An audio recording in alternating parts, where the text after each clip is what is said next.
What's up, crew? Hey, we got the wolves in the chat. Let's go, baby. How we all doing? Take the hoodie off. Take the hoodie off. Oh. Okay, hold on. Let me see if I can bring up Jensen for everybody. You guys want to hear Jensen or you want me to go through charts? You pick. Charts or Jensen? I don't know if I could do both. Not with this, at least. If I was on OBS. Jensen? There's not too much happening on the charts anyway, so. All right. Give me a second. You guys got to let me know if you can hear the audio, though. Because if not, we'll have to figure that out. Oh, wait. No, it should be good. We should be good. The way it looks is this. So, goody. You guys hear it? I like this. Yeah. All right, ladies and gentlemen, Janine Paul. Here. I got it. In the future, next I'm just going to go like Thor.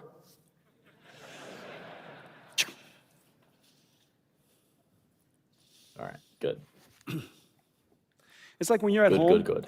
And you can't reach the remote, and you just go like this, and somebody brings it to you. That's, yeah. NQ did pop to a new high today. It never happens to me. I'm just dreaming about it. That's the high. I'm just saying. Okay, so anyhow, we basically, this is what we created in the past. This is NVLink 8. Now, these models are so gigantic. The way we solve it is we turn this model, this gigantic model, into a whole bunch of experts. It's a little bit like a team. And so these experts are good at certain types of problems. And we collect a whole bunch of experts together. Upside target on yesterday. I mean, giant multi-trillion-dollar AI model has all these different experts, and we put all these different experts on a GPU. Now, this is NVLink 72.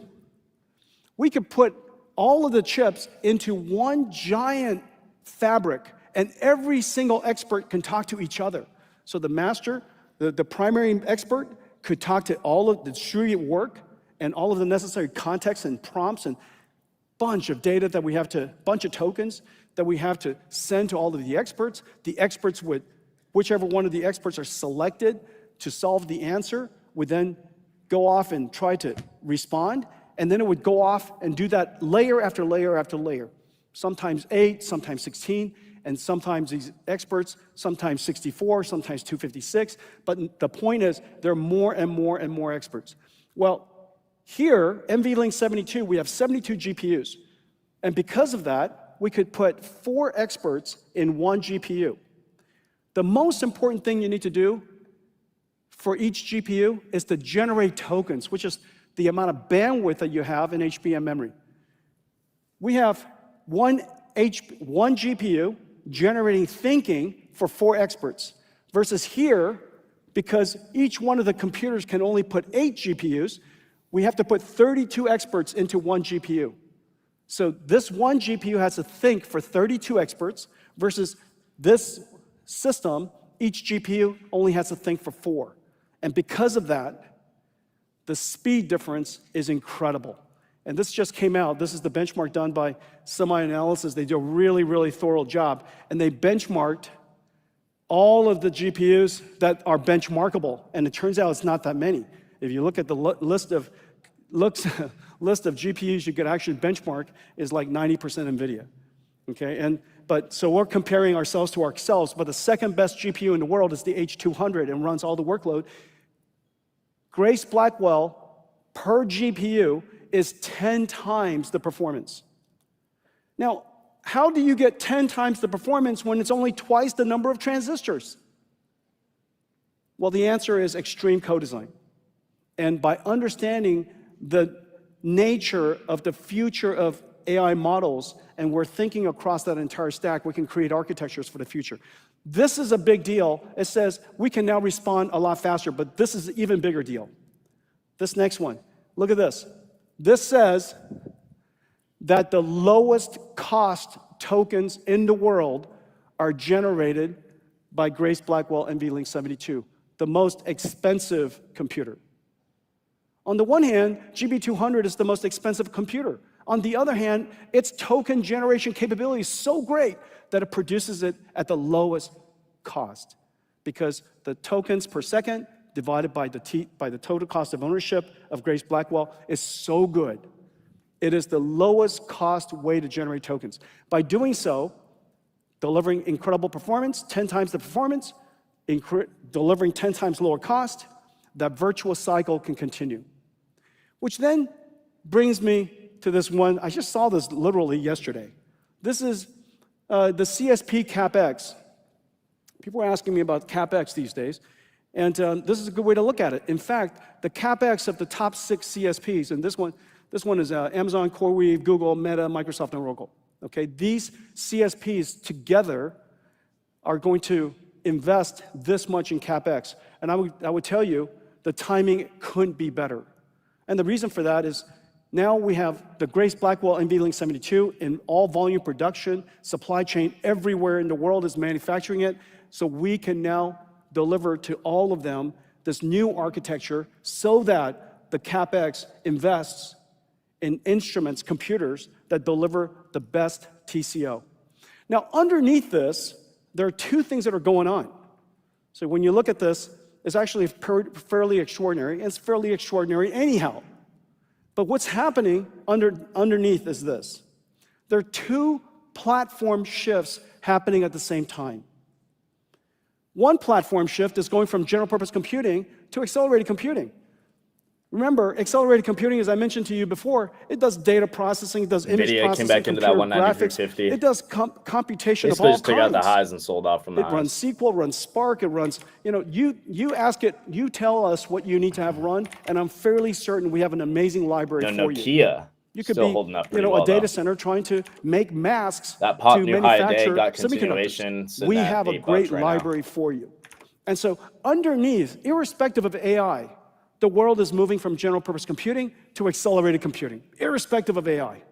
And in fact, many of the CSPs already have services that have been here long ago before AI. Remember, they were invented in the era of machine learning, classical machine learning algorithms like XGBoost, algorithms like data frames that are used for recommender systems, collaborative filtering, content filtering. All of those technologies were created in the old days of general purpose computing. Even those algorithms, even those architectures are now better with accelerated computing. And so even without AI, the world's CSPs are going to invest into acceleration. NVIDIA's GPU is the only GPU that can do all of that plus AI. An ASIC might be able to do AI, but it can't do any of the others. NVIDIA could do all of that, which explains why it is so safe to just lean into NVIDIA's architecture. We have now reached our virtuous cycle, our inflection point. And this is quite extraordinary. I have many partners in the room, and all of you are part of our supply chain, and I know how hard you guys are working. I want to thank all of you. How hard you're working. Shout out to the people that we have no idea who they are that are like making all this happen, That's awesome. Now I'm going to show you why. Ups, Jensen gets all the spotlight, though. What's going on in our company's business. We're seeing extraordinary growth for Grace Blackwell for all the reasons that I just mentioned. It's driven by 2 exponentials. We now have visibility I think we're probably the first technology company in history to have visibility into $500 billion of cumulative Blackwell and early ramps of Rubin through 2026. And as you know, 2025 is not over yet, and 2026 hasn't started. This is how much business is on the books. $500 billion worth so far. Now this is, out of that, we've already shipped 6 million of the Blackwells in the first several quarters. I guess the first 4 quarters of production, 3.5 quarters of production. We still have 1 more quarter to go for 2025, and then we have 4 quarters. So the next 5 quarters, there's $500 billion, $500 billion. That's 5 times the growth rate of Hopper.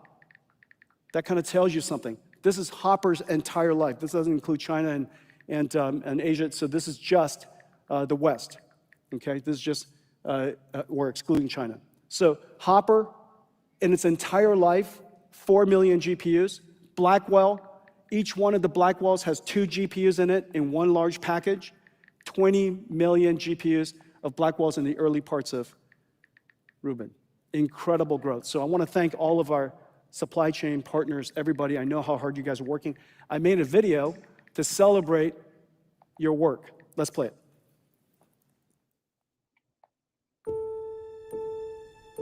The age of AI and ultraviolet lithography steps build up each of the 200 billion transistors, layer by layer on a 12-inch wafer.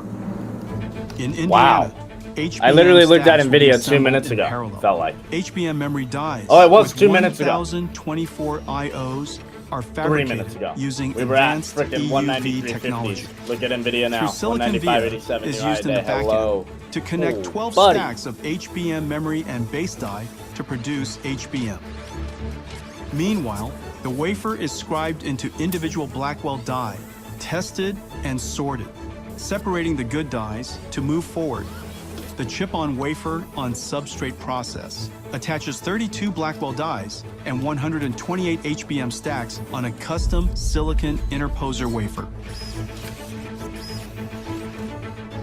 Metal interconnect traces are etched directly into it, connecting Blackwell GPUs and HBM stacks into each system and package unit, locking everything into place. Then the assembly is baked, molded, and cured, creating the GB300 Blackwell Ultra Super Just watching all this go down. In Texas, robots will work around NVIDIA, the clock you see it? to pick and place Just ripped. over 10,000 The past 3 components minutes just made new onto high the Grace today. Blackwell PCB. Well, is that, what is it? In California, new all-time high, Connect sorry. X8 My bad. SuperNIC scale-up communications 196.31. and Bluefield New 3 all-time highs, baby. DPUs I apologize. for offloading and accelerating networking, storage, and security are carefully like. assembled into we like. GB300 compute trays.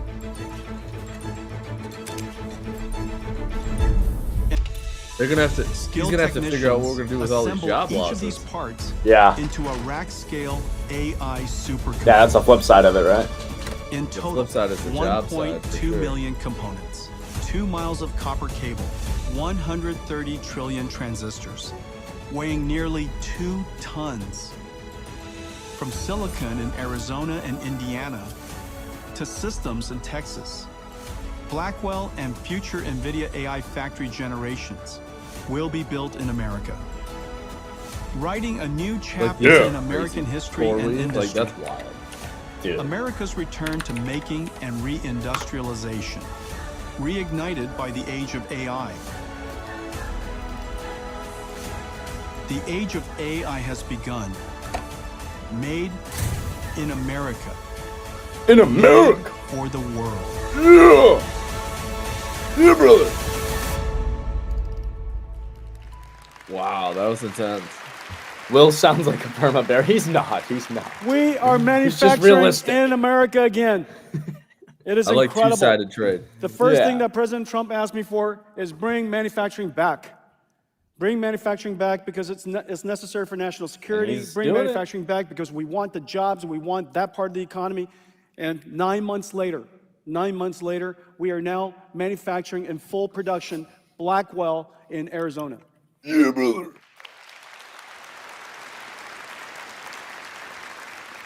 Extreme Blackwell, GB GB200, Grace Blackwell, NVLink 72, extreme co-design gives us 10x generationally. It's utterly incredible. Now, the part that's really incredible is this.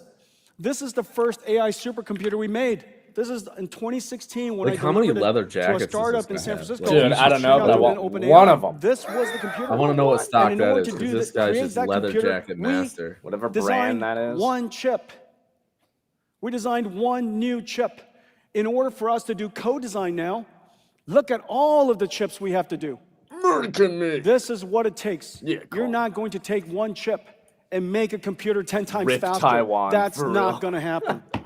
The way to make computers 10 times faster, that we can keep increasing the performance exponentially, we can keep driving costs down exponentially, is extreme co-design and working on all these different chips at the same time. We now have Rubin back home. This is Rubin. This is the Vera Rubin and Rubin. Ladies and gentlemen, Rubin.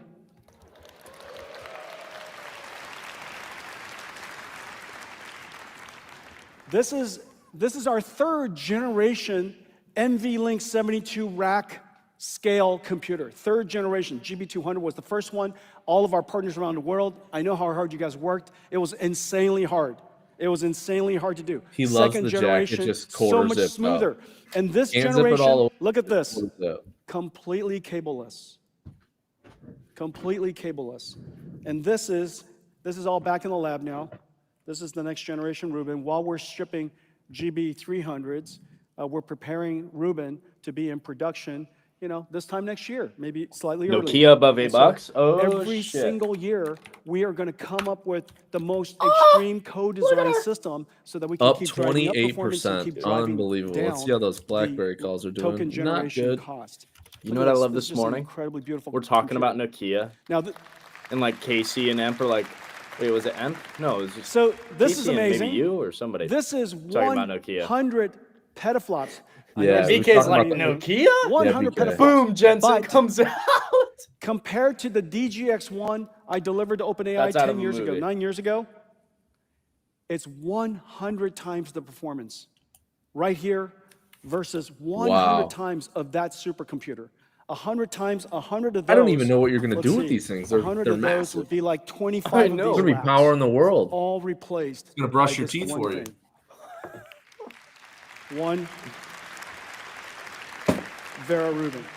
Okay, so this is the compute tray, and this is Vera Rubin super chip.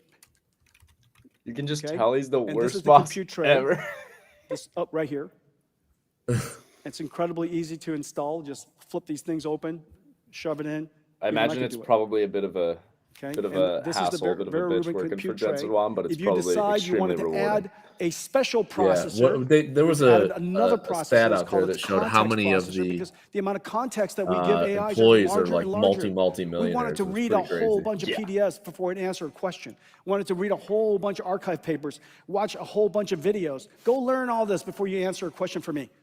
All of that context processing could be added. And so you see on the bottom, 8 ConnectX-9 new Super NICs. You have CX, you have CPX. Shit's so complicated, he 8 of can't them. even pronounce You it. have Bluefield Can't even 4, explain it. It's so this new complicated. data processor. 2 All he's got to Vera do is just say, He's like, how do I explain and this to a 4 bunch Rubin of freaking packages, infants, bro? or we're 8 changing the Rubin world. GPUs. We're going to pump everything. All of that in this one node. Completely cableless, That's what he should have said. 100% liquid cooled. And then can you install these This in New new York processor, Stock I won't talk Exchange and too really much get about it everything today. I don't rampant have enough hard? time, but this Holy is shit, who completely else is revolutionary. long-term And the is reason just for that fun? is Buy it, because man. your AIs need to have more and more memory. You're interacting with it more. You wanted to remember our last conversation. Everything that you've learned on my behalf, please don't forget it when I come back next time. And so all of that memory is going to create this thing called KV caching. And that KV caching, retrieving it, you might have noticed, every time you go into your AIs these days, it takes longer and longer to refresh and retrieve all of the previous conversations. And the reason for that is that we need a revolutionary new processor, and that's called Bluefield 4. Next is Just so many new ConnectX products. switch. Here's the question to the pose to NVLink everybody. switch, which is right here. I am curious. I've seen a couple different these hedge fund guys talking about it. But what do we do with the depreciation of the older several times processors and stuff that they've already made? The entire world's peak internet traffic. Like what depreciation do we get? Like how fast are we going to have to upgrade to keep ahead of the the capex that they're spending to buy all these servers and all the data center stuff? Like, do they what's the upgrade cycle look like? Yeah, and it's a valid question to ask because like how much essentially how much money is the average consumer going to have to spend to be able to keep in the loop with things? Okay, so right. So these are because if that's a massive number, that is an issue, right? Right, and the enterprise software side is this is Ethernet. For all these enterprise companies, like they're building all these data centers, but like, what if in 2 years, like, yeah, that's junk. Like, we need all new stuff. Whether it's InfiniBand or Quantum or Spectrum, Ethernet. This one uses silicon photonics and is completely. And that's just that's an issue in itself. Basically, the laser comes. I'm not. It's not a consumer product. I agree, but more about these hyperscalers. Like, how much are they going to have to invest? And so now let's talk about. Thank you. Oh, this is what it looks more like. on the newer stuff, the newer technology. This is 2.5. This is 2,000. This is 2 tons. Because like if you spend all this capex now, 5 million parts. And then in 2 years from now, like you don't get that return on all the money you spend on the AI, and you got to go buy new stuff. Like in 1 second, same the speed. spend has got to generate return. 100% liquid cooled. Exactly. All for the and that can't be cheap. Fastest. Right. Yeah. It just can't be cheap. I know all that's this. What a rack looks like. Now that's one rack. A gigawatt data center would have, call it. Question is, it's given the future though. Let's see, 16 racks. It's going to have to be worth 1,000, it, right? And then 500 of those. So whatever 500 times 16, and so call it 9,000 of these, 8,000 of these would be a 1 gigawatt. How many Sora videos will it take to pay it off, dude? Not enough. And so that's there's no amount of Sora AI videos. Now we used. As you notice, NVIDIA started out by designing chips, and then we started to design systems, and we Speaking of, I got to make one. Supercomputers. Now we're designing entire AI factories. Every single time we move out and we integrate more. By the way, you think he's got a leather guy? Absolutely. We come up with better solutions. He has 100%. We now build entire AI factories. He's not walking around in just a random jacket. He can't be. This AI factory is what we're building for Vera Rubin. I don't think I've ever seen the guy in anything technology that makes it possible for all of our partners to integrate into this factory. That's like I can see under it. Let me show it to you.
Completely in digital.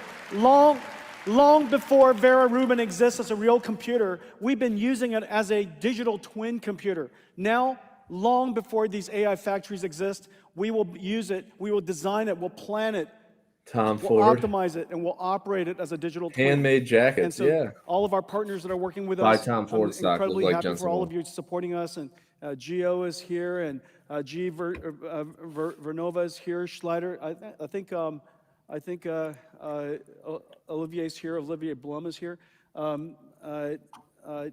Siemens, incredible partners, okay? Roland Bush, I think he's watching. Hi, Roland. And so anyways, really, really great partners working with us. In the beginning, we had CUDA, and we have all these different ecosystems of software partners. Now we have Omniverse DSX, and we're building AI factories. And again, we have these incredible ecosystem of partners working with us. Let's talk about models. Open source models particularly. In the last couple of years, several things have happened. One, open source models have become quite capable because of reasoning capabilities. It has become quite capable because they're multimodality, and they're incredibly efficient because of distillation. So all of these different capabilities have become, has made open source models, for the very first time, incredibly useful for developers. They are now the lifeblood of startups. Lifeblood of startups in different industries, because obviously, as I mentioned before, each one of the industries have its own use case, its own data, its own use data, its own flywheels.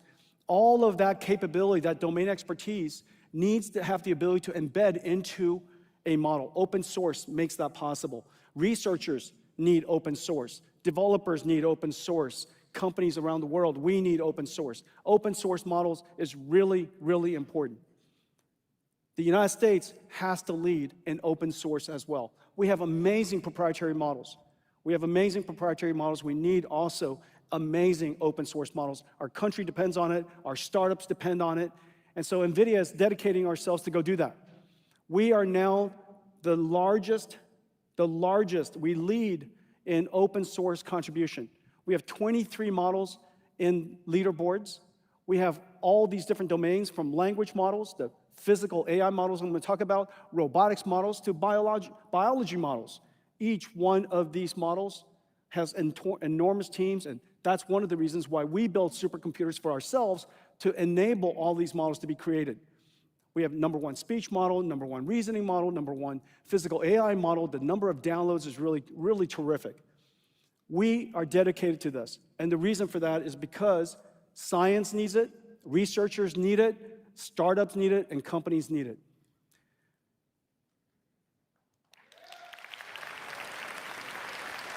Like waited for that clap right there.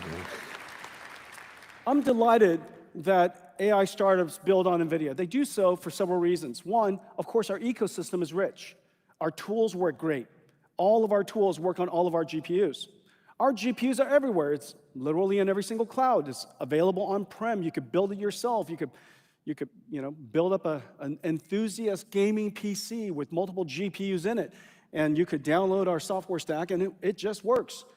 We have the benefit of rich developers who are making this ecosystem richer and richer and richer. So I'm really pleased with all of the startups that we're working with. I'm thankful for that. It is also the case that many of these startups are now starting to create even more ways to enjoy our GPUs. The CoreWeaves, Nscale, Nebius, Lambda, all of these companies, Crusoe, companies are building these new GPU clouds to serve the startups, and I really appreciate that. This is all possible because NVIDIA is everywhere. We integrate our libraries, all of the CUDA-X libraries I talked to you about, all the open source AI models that I talked about, all of the models that I talked about. We integrated into AWS, for example. Really love working with Matt. We integrated into Google Cloud, for example. Really love working with Thomas. Each one of these clouds integrate NVIDIA GPUs and our computing, our libraries, as well as our models. Love working with Satya over at Microsoft Azure. I'm not sure if there's leather features, but Oracle. I'm looking for them. Each one of these clouds integrate the NVIDIA stack. As a result, wherever you go, whichever cloud you use, it works incredibly. We also integrate NVIDIA libraries into the world's SaaS, so that each one of these SaaS will eventually become agentic SaaS. I love Bill McDermott's vision for ServiceNow. There you go. I think that might have been Bill. Does that mean buy ServiceNow? ServiceNow mentioned. I'm watching it. Of the world's it's gonna enterprise workflows. Every name that's been mentioned has like of the world's commerce. had a little Christian pop. Klein and I are working together to integrate NVIDIA libraries, CUDA-X and Nemo and Nemotron, all of our AI systems into SAP.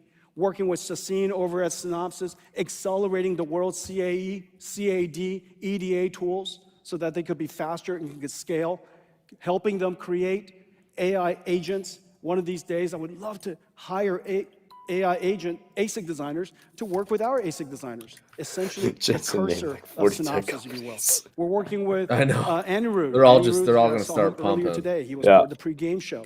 Cadence, doing incredible work, accelerating their stack, creating AI agents so that we can have Cadence AI ASIC designers and system designers working with us. Today, we're announcing a new one.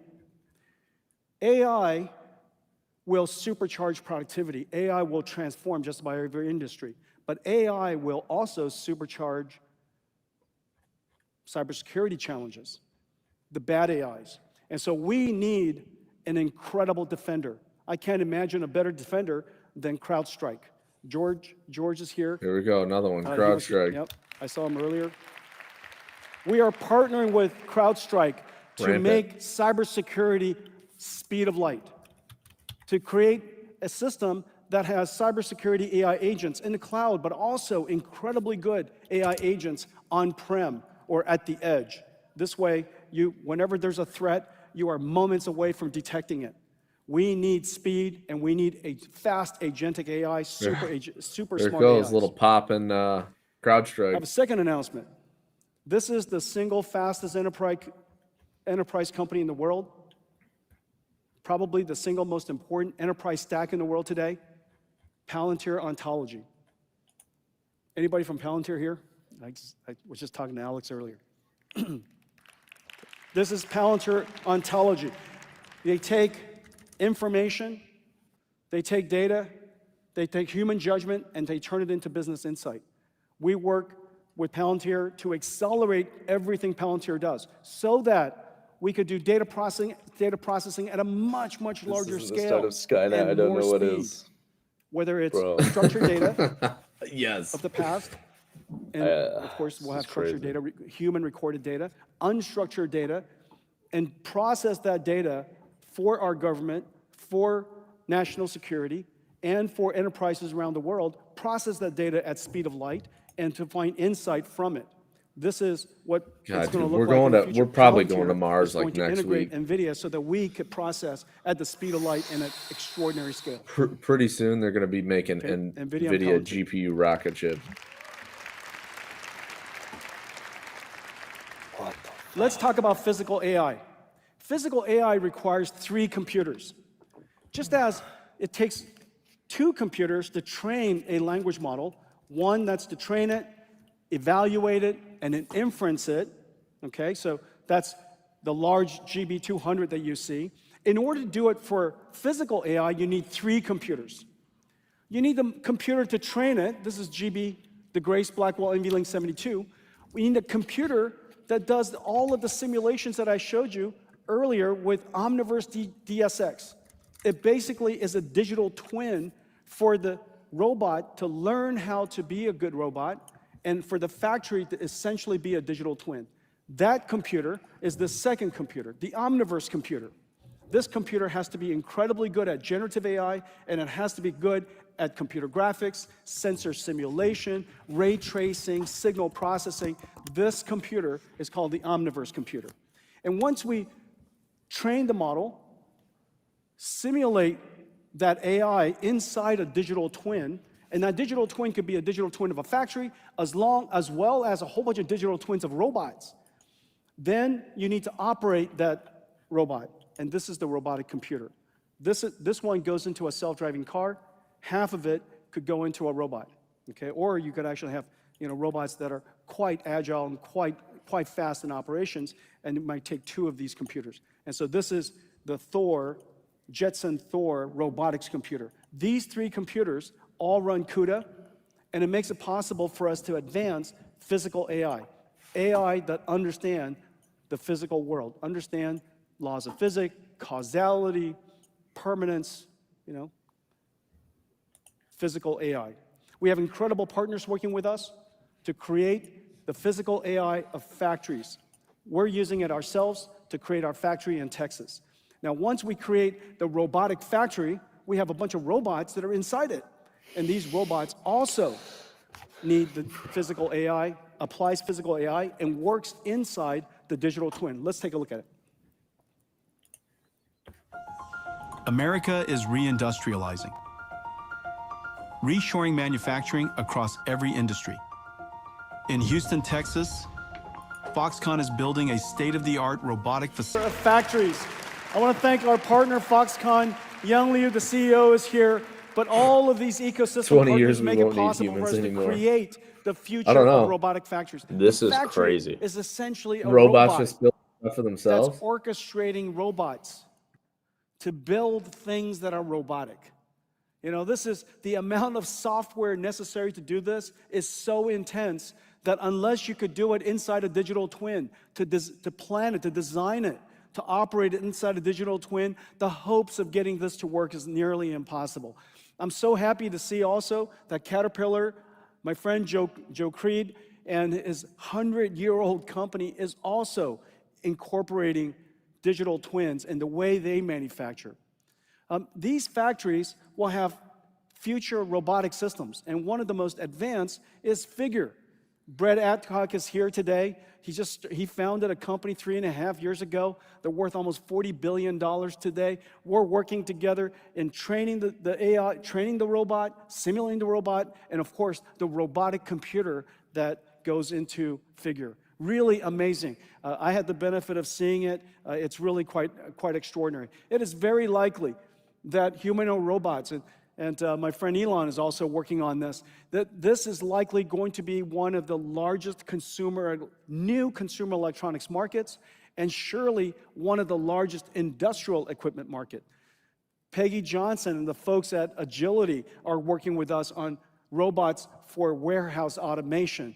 The folks at Johnson & Johnson working with us again, training the robot, simulating it in digital twins, and also operating the robot. These Johnson & Johnson surgical robots are even going to perform surgery that are completely non-invasive surgery at a precision the world's never seen before. And of course, the cutest robot ever, the Disney robot. And this is something really close to our heart. We're working with Disney Research on an entirely new framework and simulation platform based on revolutionary technology called Newton. And that Newton simulator makes it possible for the robot to learn how to be a good robot inside a physically aware, physically based environment. Let's take a look at it.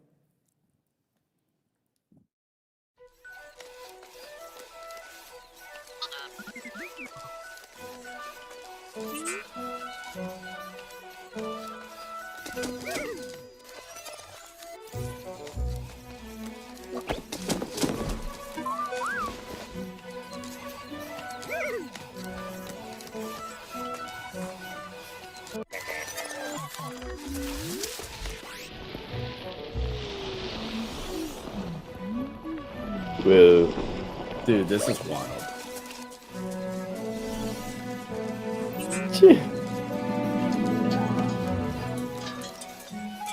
Yeah, it's like Wall-E, bro. It's so cute.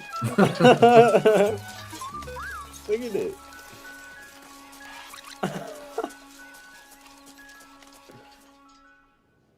Basically, robots are taking over the earth. Ladies and gentlemen, Disney awesome. Blue. Tell me that's not adorable. He's not adorable. Now we are going to Tatooine.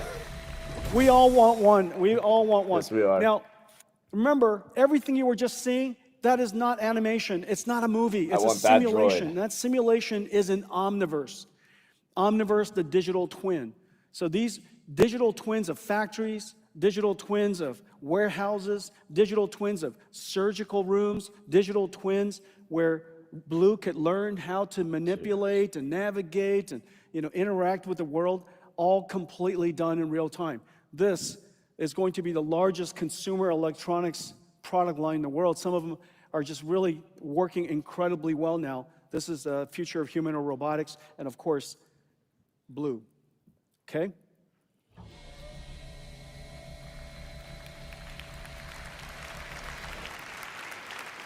Where are they going and are they on? Now, humanoid robots is still in development. But meanwhile, there's one robot that is basically clearly at an living in the inflection Matrix. point, and it is basically and they're here. Taking over. And that is a robot on wheels. This is a robo-taxi. A robo-taxi is essentially an AI chauffeur. Now, one of the things that we're doing today, we're announcing the NVIDIA Drive Hyperion. This is a big deal. We created this architecture so that every car company in the world could create cars, vehicles, could be commercial, could be passenger, could be dedicated to robo-taxi, create vehicles that are robo-taxi ready. The sensor suite with surround cameras and radars and LiDAR make it possible for us to achieve the highest level of surround cocoon sensor perception and redundancy necessary for the highest level of safety.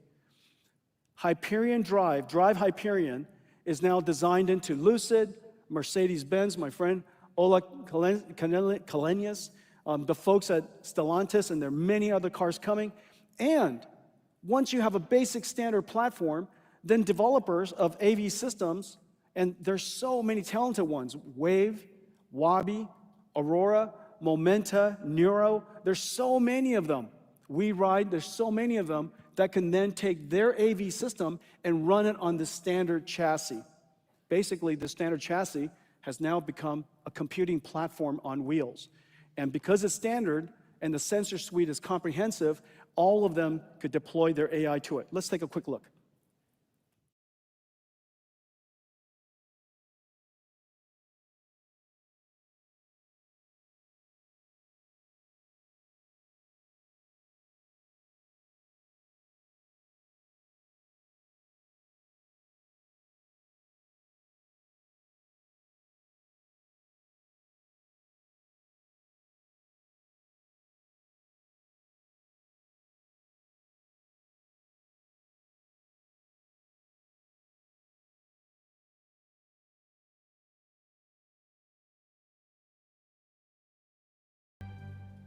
Okay, that's beautiful San Francisco. And as you could see, robo-taxi's inflection point is about to get here. And in the future, 1 trillion miles a year that are driven, 100 million cars made each year.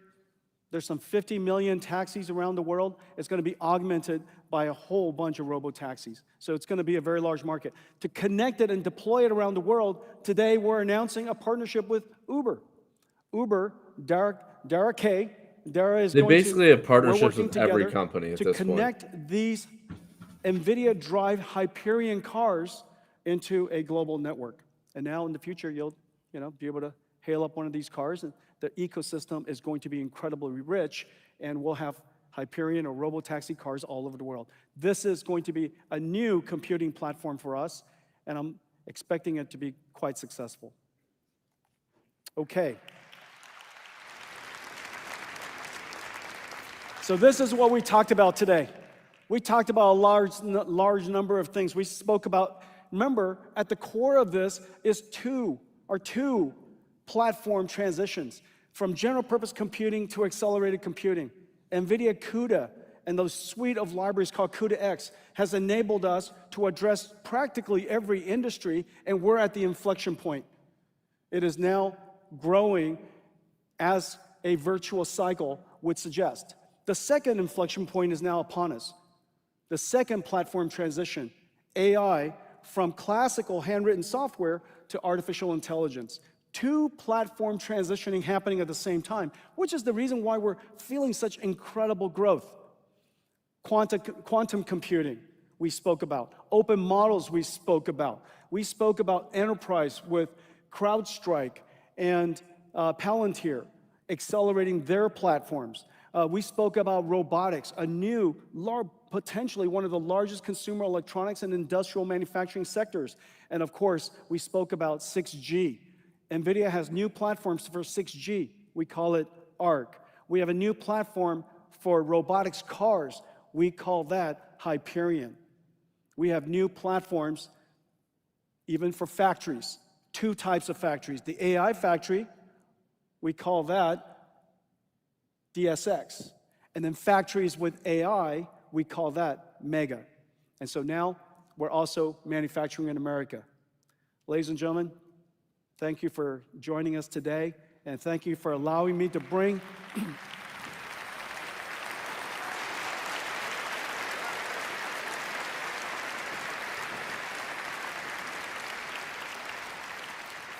Thank you for allowing us to bring GTC to Washington, D.C. We're going to do it hopefully every year. And thank you all for your service and making America great again. Thank you.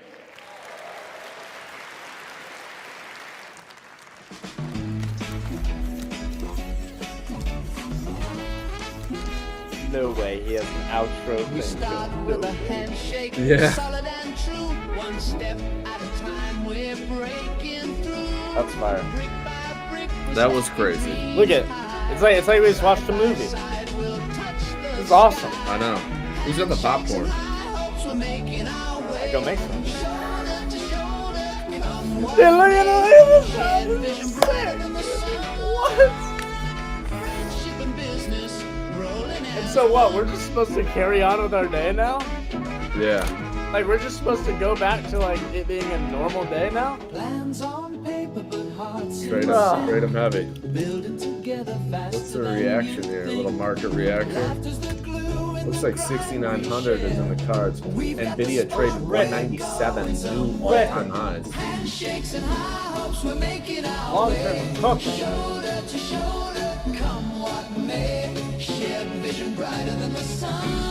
It's a great movie. Triple gap. Freaking Toy Story outro, bro. Look at him. Dude, this is not real. We're not real. We're not. We are in a simulation, bro. None of this is fucking real.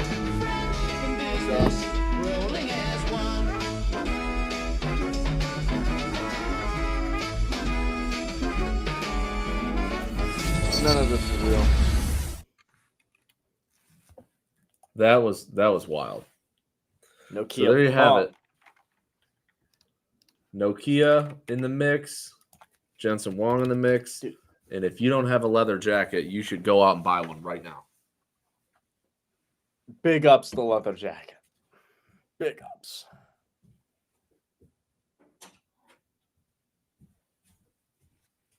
So what? We're really just supposed to go back to charts right now. After that, pull them up. Let's check them out. What do we got here? That's insane. A little run through. Let's see. Let me. Obviously, NVIDIA getting a pump off that 197.81. Looks like it's going to clip 198. Probably makes a run for 200 in the afternoon here. 200. Google, kind of middle of the range. Not doing much. Let's do it.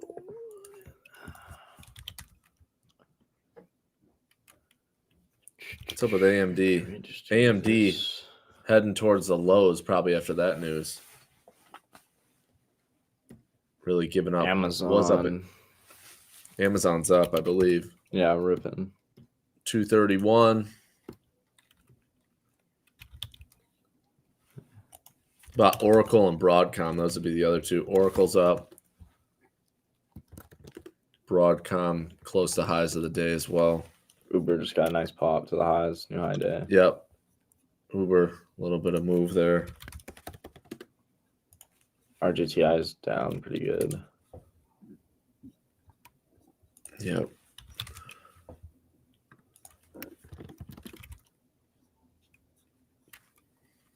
Intel, probably some bad news for Intel. The pop and drop.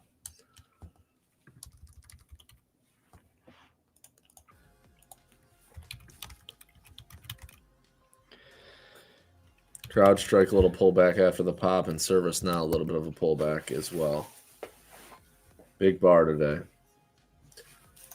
Look at her go. Tesla kind of fading here too. I just noticed that Tesla off the highs.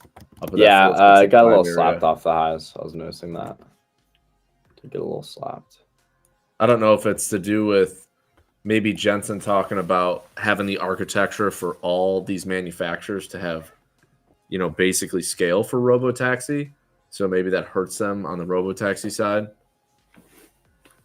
You know, that if they use this architecture that NVIDIA is going to produce, that maybe it gives all the manufacturers the ability to have some type of robotaxi. So there's going to be some competition for Tesla.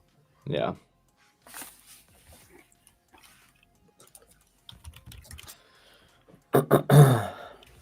Should have Emp popping on. Should have Jay Woods popping on too. We're gonna let's go chat a little with Jay Woods. Yeah, be a good combo. Get his perspective on things. I don't think we've had him on Spaces in a minute. Just schedules haven't lined up and haven't been able to get him on. So it's gonna be a pleasure having him on. Trades today? 0, brother. Nothing. Nice. Nothing for me, and quite happy about it. Although obviously I want to trade, but you know, given what I was given today, I'm just not going to do it. Yeah, they're smacking Tesla on that. Let the market cook. I'm happy with it. My long term's making money, so You're still in it.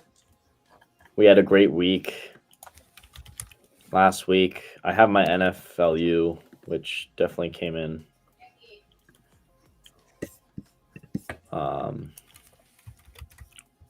But this whole zone, as long as we're trading in the zone, I'm bullish.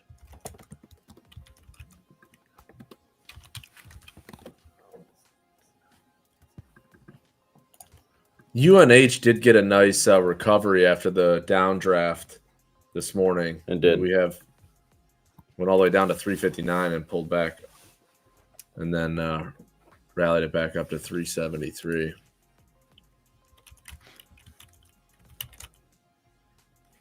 I was just looking up some other earnings, maybe on the consumer side. Royal Caribbean reported RCL.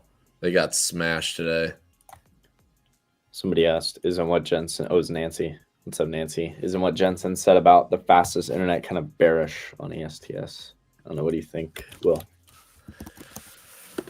I don't know. I don't know if it's bearish, but that's a tough one. That's a... I can tell you, looking at the chart, I'm not too bearish, but obviously it's a different question. I know what you're asking, and I mean, you did fill that gap on ASTS. I mean, actually probed a little bit lower, down in the 60 area, 66, but and you've kind of recovered the other way, kind of in the middle of that big range. I mean, if it doesn't hold here and it fails, I mean, it gets back to 60. It's probably could be a buy for a responsive trade against that 60 level. IonQ, that's another one. Yeah, all the quants. Spaghetti. Quantum, QUBT. Yep.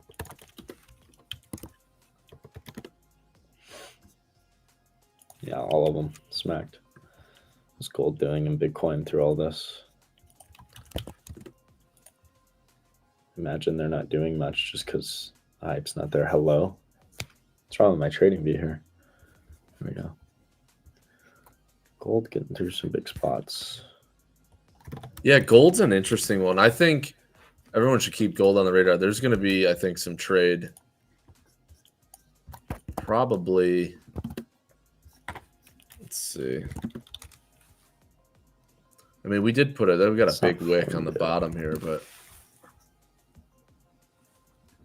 where do we go in this thing? It's just, I don't know. I guess you got to throw some fibs on there and kind of.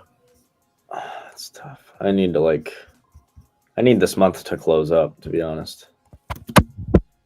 Move on with a little bit of time before I can really get confident with anything. I mean, not that gold gets here. I don't know if it does, but man, if it comes back to 3,500, that'd be a long way from here. But that's where the big volume, that's where the shelf is. You got to go back to the weekly probably, but that's your kind of area of support, that 3,500 area.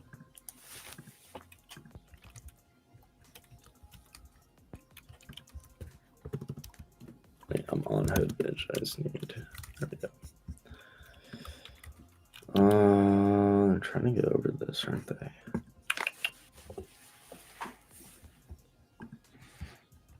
They are trying.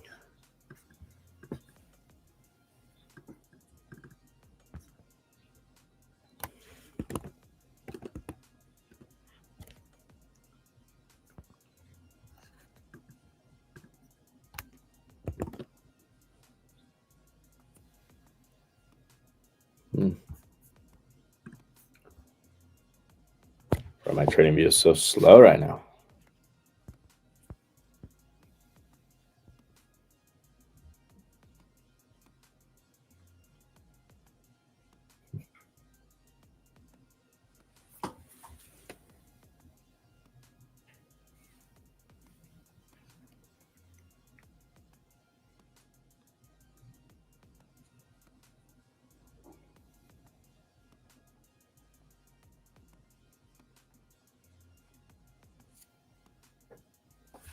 Yeah, whatever.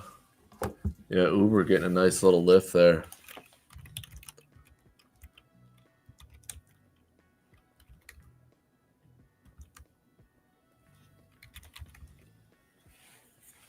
Surprised some of the utility names didn't rally back today.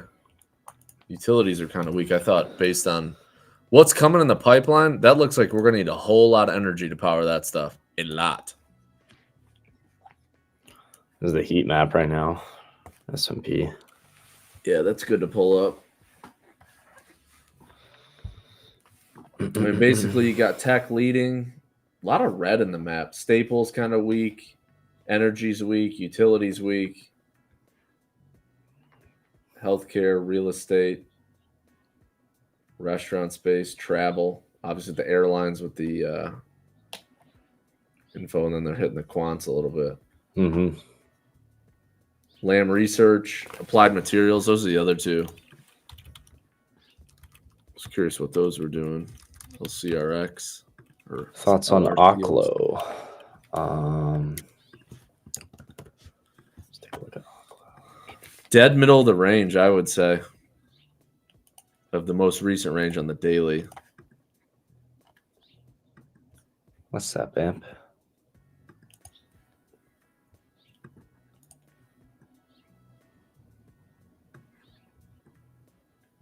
I mean, from that breakout that we had originally back in, mid-September, if you put a fib on there, the 50%'s at 127, and we're kind of right around that 38.2 at 143.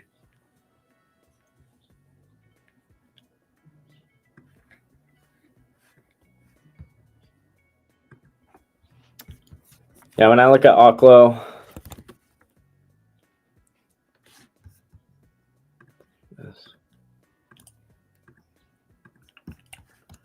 as long as we're holding this area, I'm forced to be more bullish. And even if we drop, we have this whole area to hold. So I guess I'm fairly bullish on Oklo. But I wouldn't be trying to take a trade here necessarily, if that makes sense. But if you're already in it, I'd still be bullish. Yeah, anything below 130, you kind of break the short-term trend. And I would say maybe I would reevaluate at that point. Yeah. But if we can hold this area and get back above, 145, you probably got to trade there. Yeah.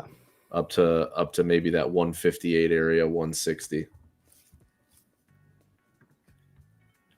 In a more medium term, I'm looking on the hourly. How do you get that 4-hour candle on your chart? Just go to indicators, HTF. By 2 degrees, power of 3, and you can choose whatever time frame candlestick you want represented there. My Uber calls were up 90% at the peak. Oof. Disappointment from MBIS. Yeah, sideways action, not doing anything. Little pop to the high, I guess. Drop. Chilling. NXE still over 10% today. Looking healthy today, yeah. It's all-time highs. Looks like it. So very close to all-time highs there. Why wouldn't you go there, honestly? 2.73% away. Kind of feel like we sell off the rest of the day. Let's take a look at NQ.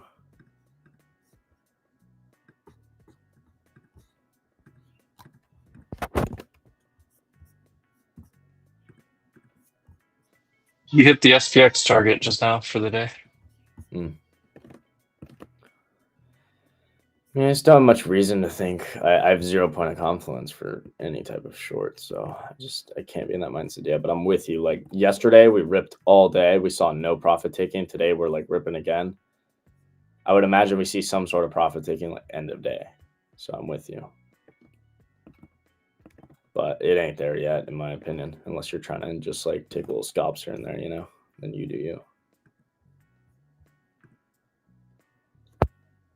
Gone straight up for days. I know. I'm not shorting anything either. No. The problem, Tommy, is like, even if you get a setup, even if I like see the forever model form, am I getting delivery from anywhere? You know, at all-time highs, you're just not. There's no other price action pushing us. I'll give you a short. But we can, you know, doesn't mean we can't nail it. You've done it before. I've done it before. We've all done it. We can do it, but it's tough. You got to be really picky. And it's just lower probability every time rather than if we were tapping into some bigger time frame imbalance that I could be using to actually give me confidence.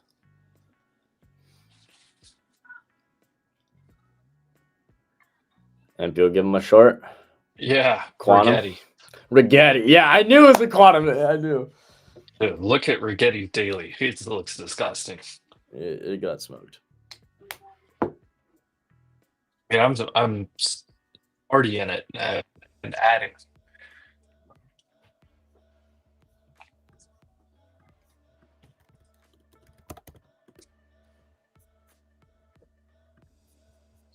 I wouldn't be surprised to spell out here. Just based on the dynamic of 6,900 and the positioning there. Yeah. And then start to get some profit taking into tomorrow. NVDA 200 by end of day. She right there. I think we're coming into my standard deviation target from manipulation at the lows.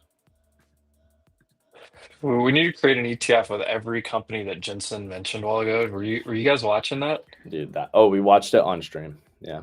Like half of it we did on Spaces, and then I was like, guys, I'm converting this to stream, and I converted it to stream. So you can watch it. Dude, he mentioned like every NASDAQ stock in the world. It was wild. Yep. I love how we were talking about Nokia this morning. Remember? And then Jensen comes out. Where are you at, Jordan? Here. What? I mean, I had a good morning and a good night, so features-wise, I'm just chilling. Yeah. I just text you. Didn't take any trades, unfortunately, but it's okay. Oh, it's a good day, Tater. Yeah. And only 2 of those are copied, so. Good job on the copy. I know it's mentally nice that the copy happened to be my biggest trade. That's convenient. I got a new chair yesterday. Yeah. Finally. What type of chair? Is it nice? Feel good? It's just a chair. Here, but it feel better? Do you remember my story about blowing the wheel off of my other chair? Oh yeah. So, like 2 years ago, I was trading. It was Boeing.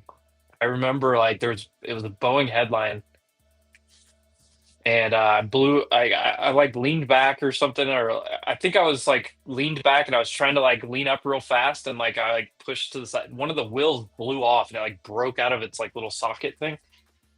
So then like for the next like several months, I had like one wheel missing, which put a lot of stress in the other ones, of course.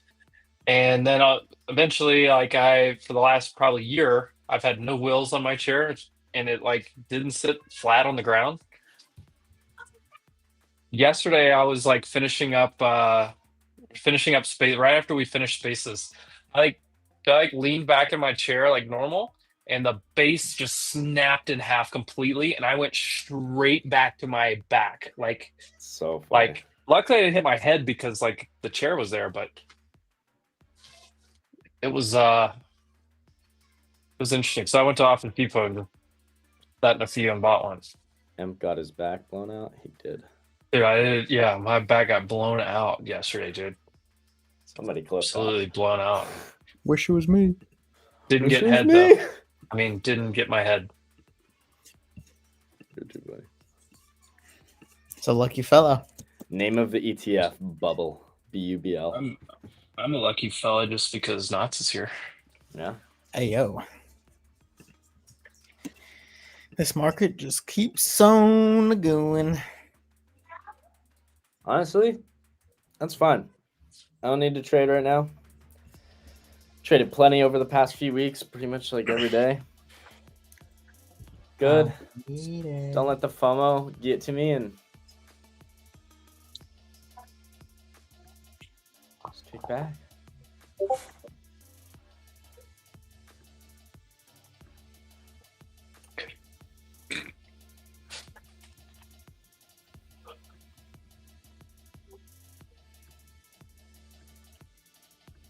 I do have a fib extension right here for some reason, and it lines up with the 6900 on SPX, but U.S. troops will get paid on Friday. Okay. POTR is ripping news with NVIDIA. Who didn't have news with NVIDIA just now? Every company's ripping news with NVIDIA. I mean, Caterpillar, Uber, Nokia. The Nokia one cracked me up. T-Mobile.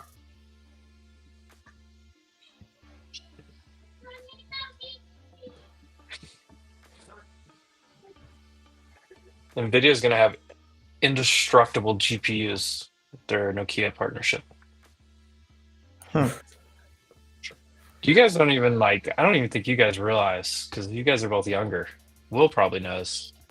Dude, that Nokia phone? Dude, oh my God. Yeah, for sure. You could assault somebody with that thing. It was indestructible. You can assault someone with that thing. Dude, I'm not kidding. Like, it was literally the tank. We're like the last generation of my first phone, it was not color. It was black and white. Yeah. Yeah. So, like, my first phone that I had was a Sony Ericsson.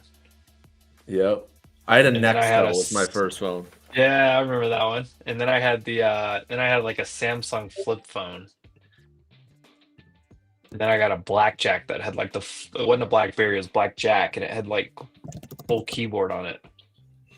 What about the Motorola Razr original? I stayed away from that one.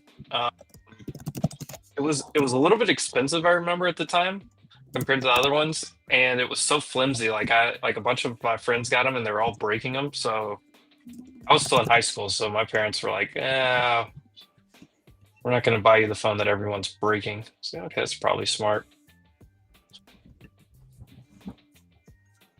Somebody asked to check out the Netflix chart. I'm long 2x leverage Netflix. We swept May lows, tapping into monthly order flow.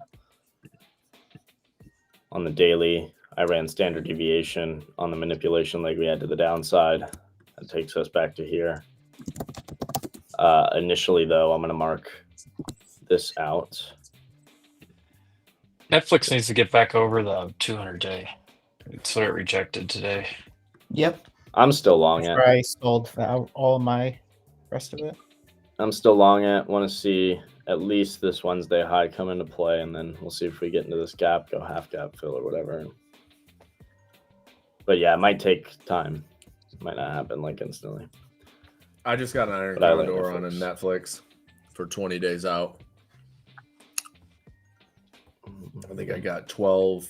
I think I did the 1200 950 strike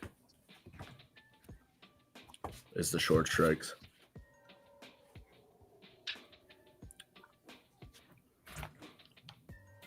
Little digestion move after earnings, obviously, but did get rejection off the 200. But they'll be fine.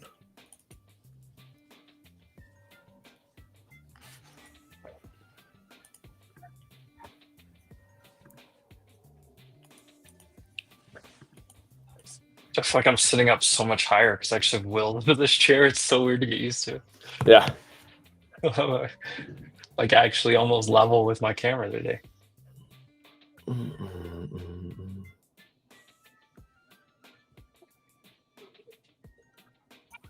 What do you guys think on earnings tomorrow? Earnings? They're probably all beat. And they probably all raise. When I say all, I'm talking about the Mag 7. Your big dogs. Yeah, sure. Yeah. I just have no idea what the guidance is going to look, and CapEx numbers I think will be huge. Yeah, I have no idea what the what do you call it? But I have no idea what their like the market reaction is going to be. Most of these names already kind of at all-time high. Right.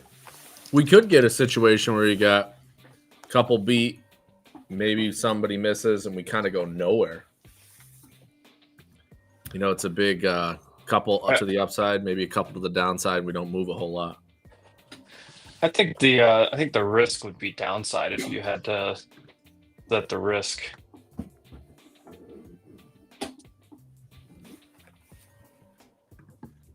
Yeah, because a lot of these I don't love, you know, on the chart when all these names have kind of ramped to highs into a big news event on top of, you know, gaps in the Qs or NDX. On top of it, you got 3 gaps basically.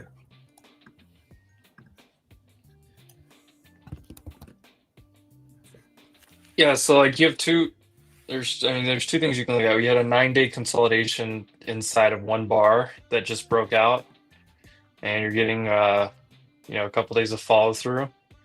Does it peak out on like a Wednesday and tell its way back down? Do you see? I don't know. There are some crazy gaps below us. That part makes me really nervous too, though. What on like SPY?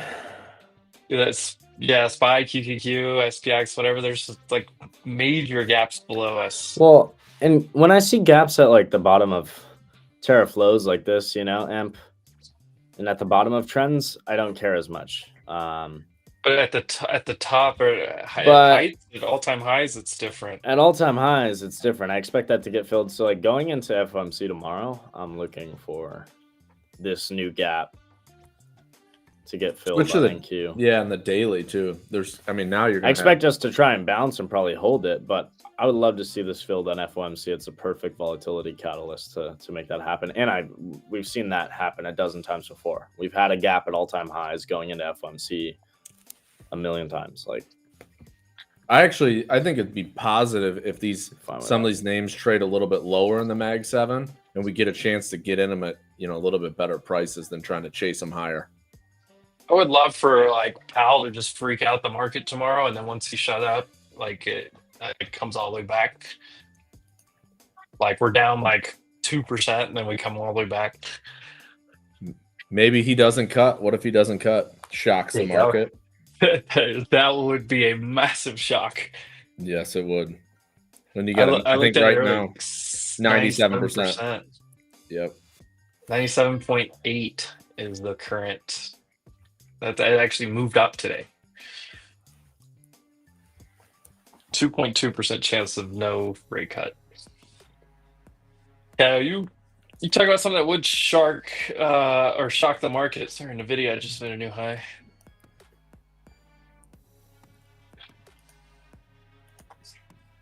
Broadcom. Amazon just turned back around, headed back down.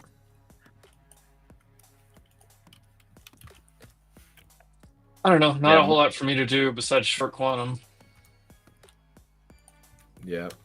Just kind of quiet drift to the upside is what we got right now.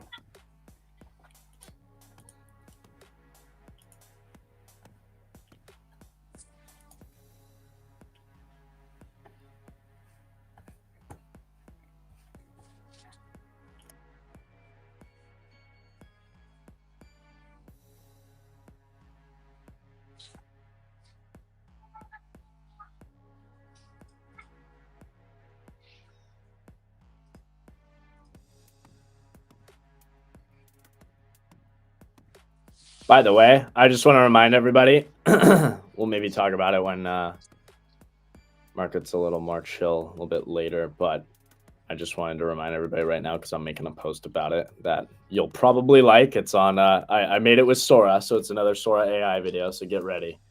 Oh, let's fun. go. But we hit 401 investors. Shout out to that on the Prospero AI investment, $409,000 invested. Oh, it's 2 days left? Then 3 days left, y'all. 2 days left. A little over 2 days, 60 hours. So it's time. I mean, if you're gonna do link. It, get to yeah, let me get the link for everybody.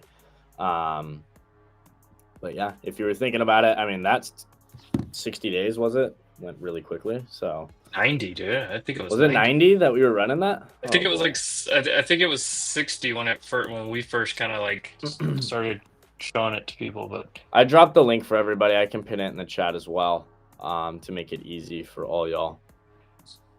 60 hours. Wow. Let's get it. They're down to counting hours. Yep, they're counting the hours, brother. Let me. Oh boy. I hear myself. All right. I pinned the message. Should be pinned in the YouTube chat.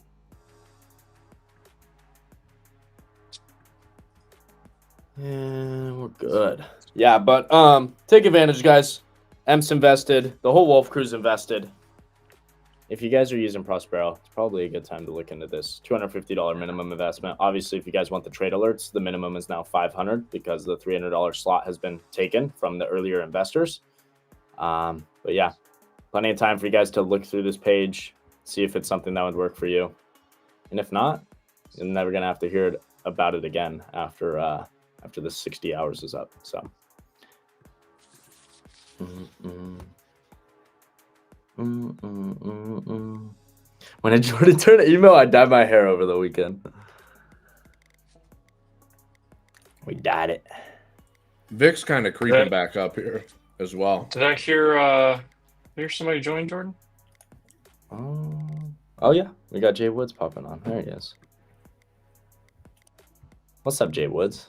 Yo, what is this format, guys? This is all new to me. It's all new. I know. It's kind of new to us too. We haven't been doing it that long. But how dare I? I'm glad I am camera ready for this. This is nice. What are we talking about? I didn't get to hear what was going on before I jumped in, so I don't want to hijack your show. No, you're good. We're just chatting about these crazy markets. We just watched. I don't know if you were watching. What just caused the latest rally here? This is ridiculous. The Jensen Wong doing his speech. That was he just finished. Yeah, he just finished his keynote. He mentioned about every company, every tech company you can imagine on Earth. Hence the NASDAQ. Yeah, he basically mentioned all of that. So even NVIDIA's bought Nokia. They're in Nokia now too. I was on the floor when they halted. They halted that on the floor earlier, and then there's a big crowd, and you don't get to see these things too often. So I was, watching them reopen that, and of course, you hear what the news was why they halted it, and you're like, wow, Nokia, I forgot about that stock. That's something else. It's unbelievable. This rally it's starting to defy. Well, it's been defying a lot of logic. But this is a lot of good momentum. And as my friend Ryan Dietrich on his birthday said, this is the best day of the year historically for the S&P 500. And it's proving true to form. Who knew? That was one of the catalysts for a big day like today. This is something. And, I thought we'd be focused on the Fed a little bit more and kind of flatten out. And that's, until Jensen spoke. We thought so too. We got all these earnings. We got FOMC on Wednesday. That's like the hype, and then come out with Jensen, and I was saying we just got done finished watching it, and I was like, well, are we just supposed to go back like everything's normal? We're just supposed to go back to the charts like everything's just normal going into F1C now? I mean, yes, we are, but that would be logic again. And the VIX is still up, which is, you know, where the breadth isn't ideal. Let me get some breadth numbers here because I'm just catching up.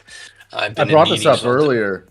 The implied vol for tomorrow on SPX is lower than today. That's crazy. I think tomorrow's speech is really let's talk shop real quick. I think tomorrow's speech is very interesting because everyone knows we're getting a quarter point, and then Mr. Data Dependent Jerome Powell, he has no data. All right, we're not going with ADP numbers. The PCE is supposed to come out on Friday, and we all know that's their preferred gauge because they say it all the time.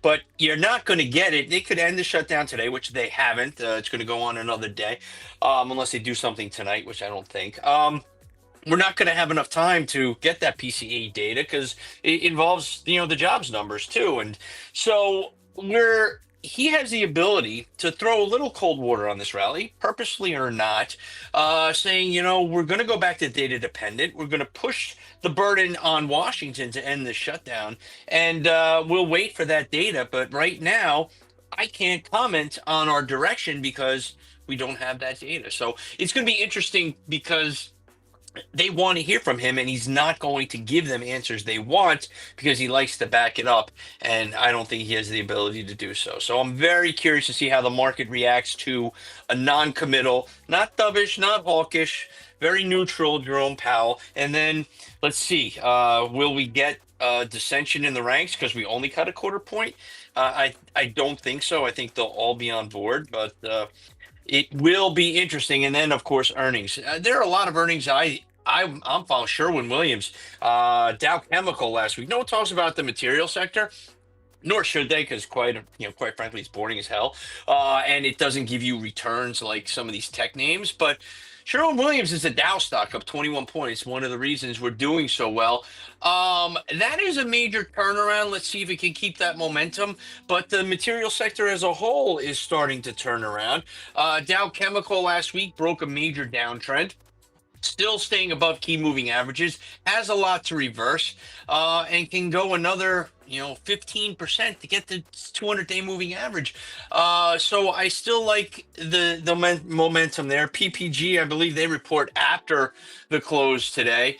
Your audience is probably falling asleep because I'm talking about chemical stocks right now, but these are things I'm watching.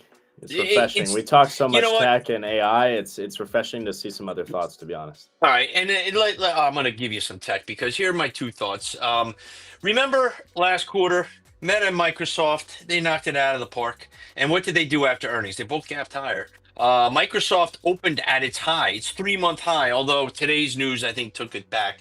But we're seeing stocks that have momentum going into this quarter, and it's not Microsoft or Meta, although Microsoft today, yes, because there was specific news.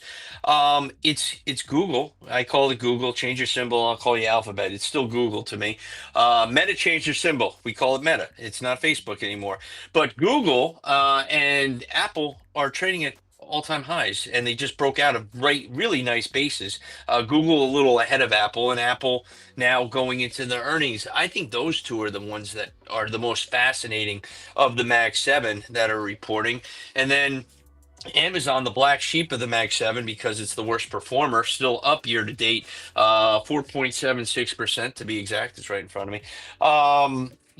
They've got to start showing some results. That layoff news was interesting that it comes out 2 days before your earnings. Why didn't you just wait until earnings and throw that in the call? And I don't know, but we're going to get some movement that can keep this momentum going, can get the 7,000 S&P 500 hats ready to go.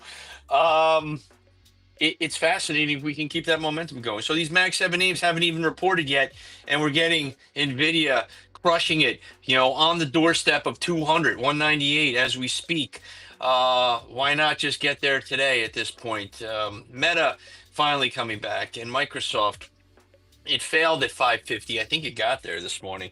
But there's so much to watch. I thought we'd be more in the watch party and not in the party itself as we go into these numbers Wednesday and Thursday. So the market just keeps us surprised. I love it. After the First off, NVIDIA Jay, conference call, I was trying to look for leather futures because Jensen's jacket is just, the guy's killing it with that leather jacket. I'll tell you what. I don't know how he's not sweating bullets up there. I would be sweating bullets in that leather jacket. Yeah, Jay, I can't believe we're almost at 7,000. The S&P, is that not crazy? We're within 100 points now. We just got over that 6,900 here just a few moments ago. yeah. I want to ask you though, some of these names just running all the way up into these earnings, does that change your thought process or your approach at all? Do you say, hey, take some risk off the table? Maybe no, not at all. Just say, hey, okay. I'll explain. I'll explain the answer. It's a great question. As a technician first, all right, I know the fundamentals behind what's driving these things, but price tends to lead. The fact that Apple is breaking out ahead of earnings tells me, one, smart money knows something. There's a reason for this, and it could be a total bull trap. I've been caught in them before, but you have to adjust quickly and accordingly. To me, yeah, this is price leading. I did a piece on Nextera for CNBC that was a little, price is leading. Price has broken out. The earnings did not, which beat and had great story that Google was involved in that. The price action is still very positive, even though the stock's down 250 today. So to me, that is the story.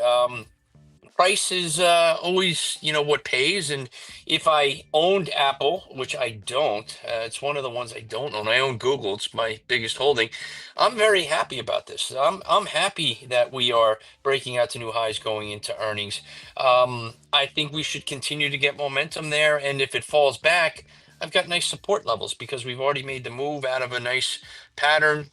And I want to see that price hold. So I'm not concerned. It just tells me someone thinks they know something a lot smarter than me. And, we'll see if we get confirmation of it. But when you say S&P at 6,900 going into these earnings, yeah, we're getting a little overbought here. NASDAQ 100 overbought. And we should see some sort of pullback. So the earnings may not be the catalyst that takes us over, but we've already broken out. So I think watch any pullback to see if these old resistance levels become support, and you may be able to get in. That's what Microsoft did last time. It broke out, and then when it pulled back to the breakout. So it's been steadily going sideways for a while. NVIDIA has done this 2 years in a row. It's broken out and then go sideways for quite some time. Now, NVIDIA probably will hit some resistance here, not because it's a nice round number, because it's actually the calculation from the neutral trend, the rectangular trend that it broke out from. My target was 185, 200 when it broke out. And I'd be shocked, pleasantly, because I own that one too, that it can make a much bigger move above 200 here. So we'll see. I don't know. It's, the timing of it is interesting, but the trends continue to be up. They continue to be, logical from a technical point of view. So I'm not concerned about anything. The one that I always struggle with is Tesla. That one defies logic, but the trends say, listen, we're going back to 480. We're going to test that top again, and let's see what happens. And So, I'm trying to stay away from just focusing on those 7 stocks, or 8 if you count Broadcom, and it's really tough because when you look at the makeup of the S&P 500, these are the stocks we need to know, and that's what's going to carry us to 6,900 to 7,000. But what I like are some of the other stocks under the surface. I like what UPS did today. Is it finally turning around? Maybe. Did it fail at its 200-day moving average? Yeah. And I'm watching that. It's trying to get back above it. It may take a few days, but this is what we want to see in some of these turnaround stocks. That's why I like Dow Chemical. I like Merck. These are stocks that are beaten down that I can tell a story, and my risk reward setup is good. It's going to make me look smart. But when I want to make money, I buy these Mag 7 names, I put them away, and I try not to focus on every little tick. Unfortunately, I'm not trading like I once did. And your audience is smart. They're sitting by their computers. They're trading every tick. I miss that. So I try to put on my longer term, macro hat using technicals. And these are names, the Mag 7 names. There isn't one right now that I say avoid. This is where the strength is. And guess what? Guess what's going to lead us higher? Guess what's going to take us to 7,000? These names. And when I see other names start to participate, it gets me excited because it's a broad-based rally. And I think we are poised to, get to that 7,000 by the end of the year. My target was 69.50. So I just wanted to go there and stop and really look smart. Then I'll replay those old clips from last December. I love it. You gotta keep those in the archive, right? Hey, listen, I also know the FedEx call I made was disastrous too. So as a trader, and this is our audience here, as traders, you don't pat yourself on the back too often. But I remember the bad calls and the bad trades because I learned from them, and no I manage risk. If Nextera has the potential of blowing up in my face, still, I like it. I have $105 price target on it based on the technical breakout. Long-term and short-term, it's still holding key levels to me on both long-term and short-term charts. I still think it's a great place to be from a fundamental and technical point of view. But guess what? It's utility. It's not going to give me the instant return that I will see. It's not going to give me the momentum that I see in some of these tech names. It's not sexy. But risk reward, it's a great place to be. If it breaks 80, then I'll get out. I'll take a little loss from my most recent purchase and I'll reevaluate it. But too macro. I've been sitting in this thing. I've been sitting in Nextera for like 3-4 years at this point. It just won't go anywhere. It's got a little dividend. Oh my God, no! Then the 5-year rectangular trend. It broke down. So this is what I use. It broke down. It was 6 months killing us. It got back into the trend, and now it broke out above it. It should have that exact same move that it took down to the upside minimally, which is my $105 target. And then when you go, oh, it's nuclear and Google's investing, then you're creating a narrative to, in my case, my biased opinion, because I've recommended it now and I own it, to why it should go up. But if I just look at price action, it should go based on how I study the market for 33 years. Good God, it's risk reward is there, so I stand by it, and I'll take a little loss. I do it all the time, and I'll eat crow. I do that a lot too, but I still like this setup. And I'm looking at a Microsoft chart. Wow, it's fascinating how it is putting in a double top here on it. It's still up 13 points, and I'm a little nervous. Like, all right, let's see if we can get above 550 and close there for once. But like I said, like a lot of the stocks, there are thousands upon thousands of them, are not going to get clicks, are not going to get people excited. But I try to have a very broad-based approach on these things. But yeah, and the stocks I don't talk about, I do own. I own Rigetti. I've owned Rigetti for a while. I've traded that one. But when I talk to a CNBC audience or Schwab or whatever I do at the time, that is more me as a trader for my own personal benefit. And I wouldn't want to put a general audience, and now my audience, usually I picture them my age and older, not you guys watching tick by tick, seeing these opportunities, seeing momentum, getting in, getting out. So, that was a stock I saw break out over a long-term basis, and, saw momentum, and I got in and I got out of a lot of it. Now the question is, do I just lock in this profit and move on, or do I hold those last few hundred shares and try to milk it? And this is where my friend Brian Shannon and I always talk, you'll sell a third here and you'll be upset that you sold it too soon, but you're money managing, you're risk managing. I'm taking a profit. So, hey, I made $500, $1,000, whatever it happens to be. It was a little more than that in this case. Yeah.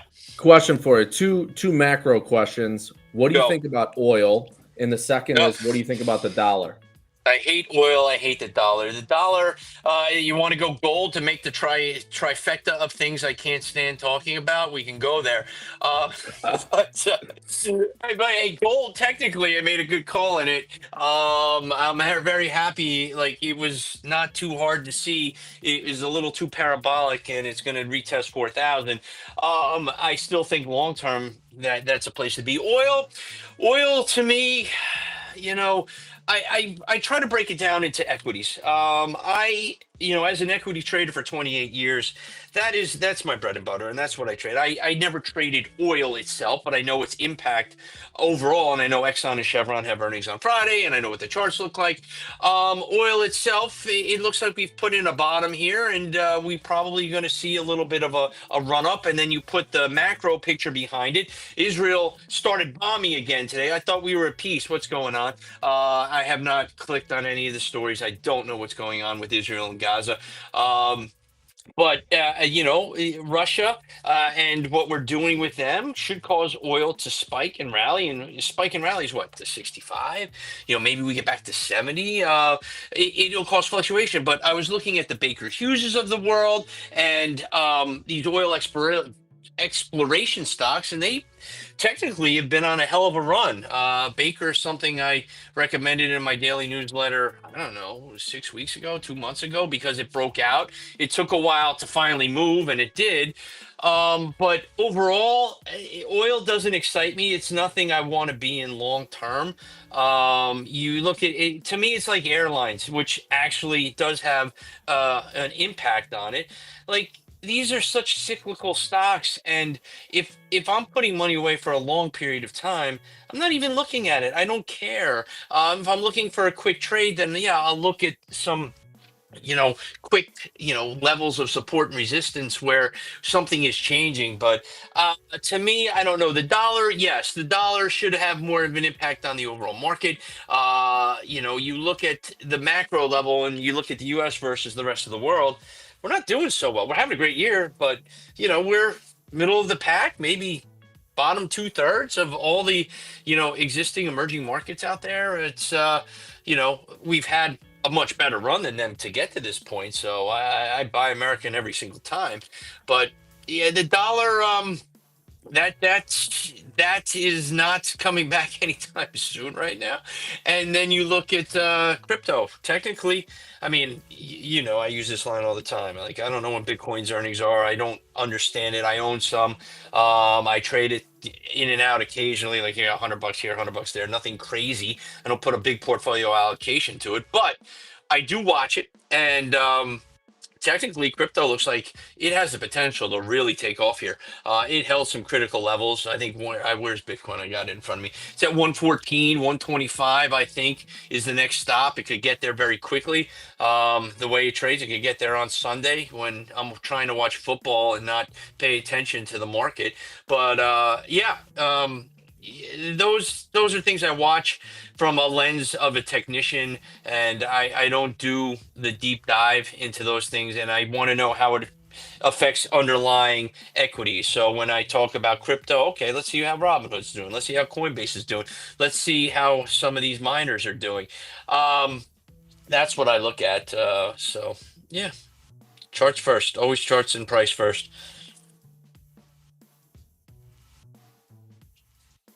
Well, you were 12 cents short on NVIDIA just here. Was it getting at 200 today? Yeah, well, you might as well just get the tick. Might as well. I'd fade it, but based on nothing but just the overhyping of this conference. I mean, then again, I haven't heard it. I don't know. And now I just punched up a chart. My God, it held 180, 50-day moving average plus old resistance from the July-August run-up.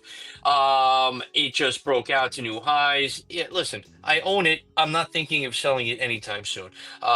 This is something I put away, and I don't think about it. Google, NVIDIA, and Amazon. Amazon, a horrible stock this year, up 3.6%. No, what is it up year to date? 4.8%. But It's 3.6% in the last 5 days. So there's your whole year last week in 5 Amazon. days. Yeah. Give me a break. But yeah, look, if you're trading NVIDIA, yeah, I would take a little off the table right now if I bought it on this news. But everyone has their own pain threshold, and my biggest problem, and when I look back on some of these trades that I had, is I sold them too soon. These are the greatest problems in the world.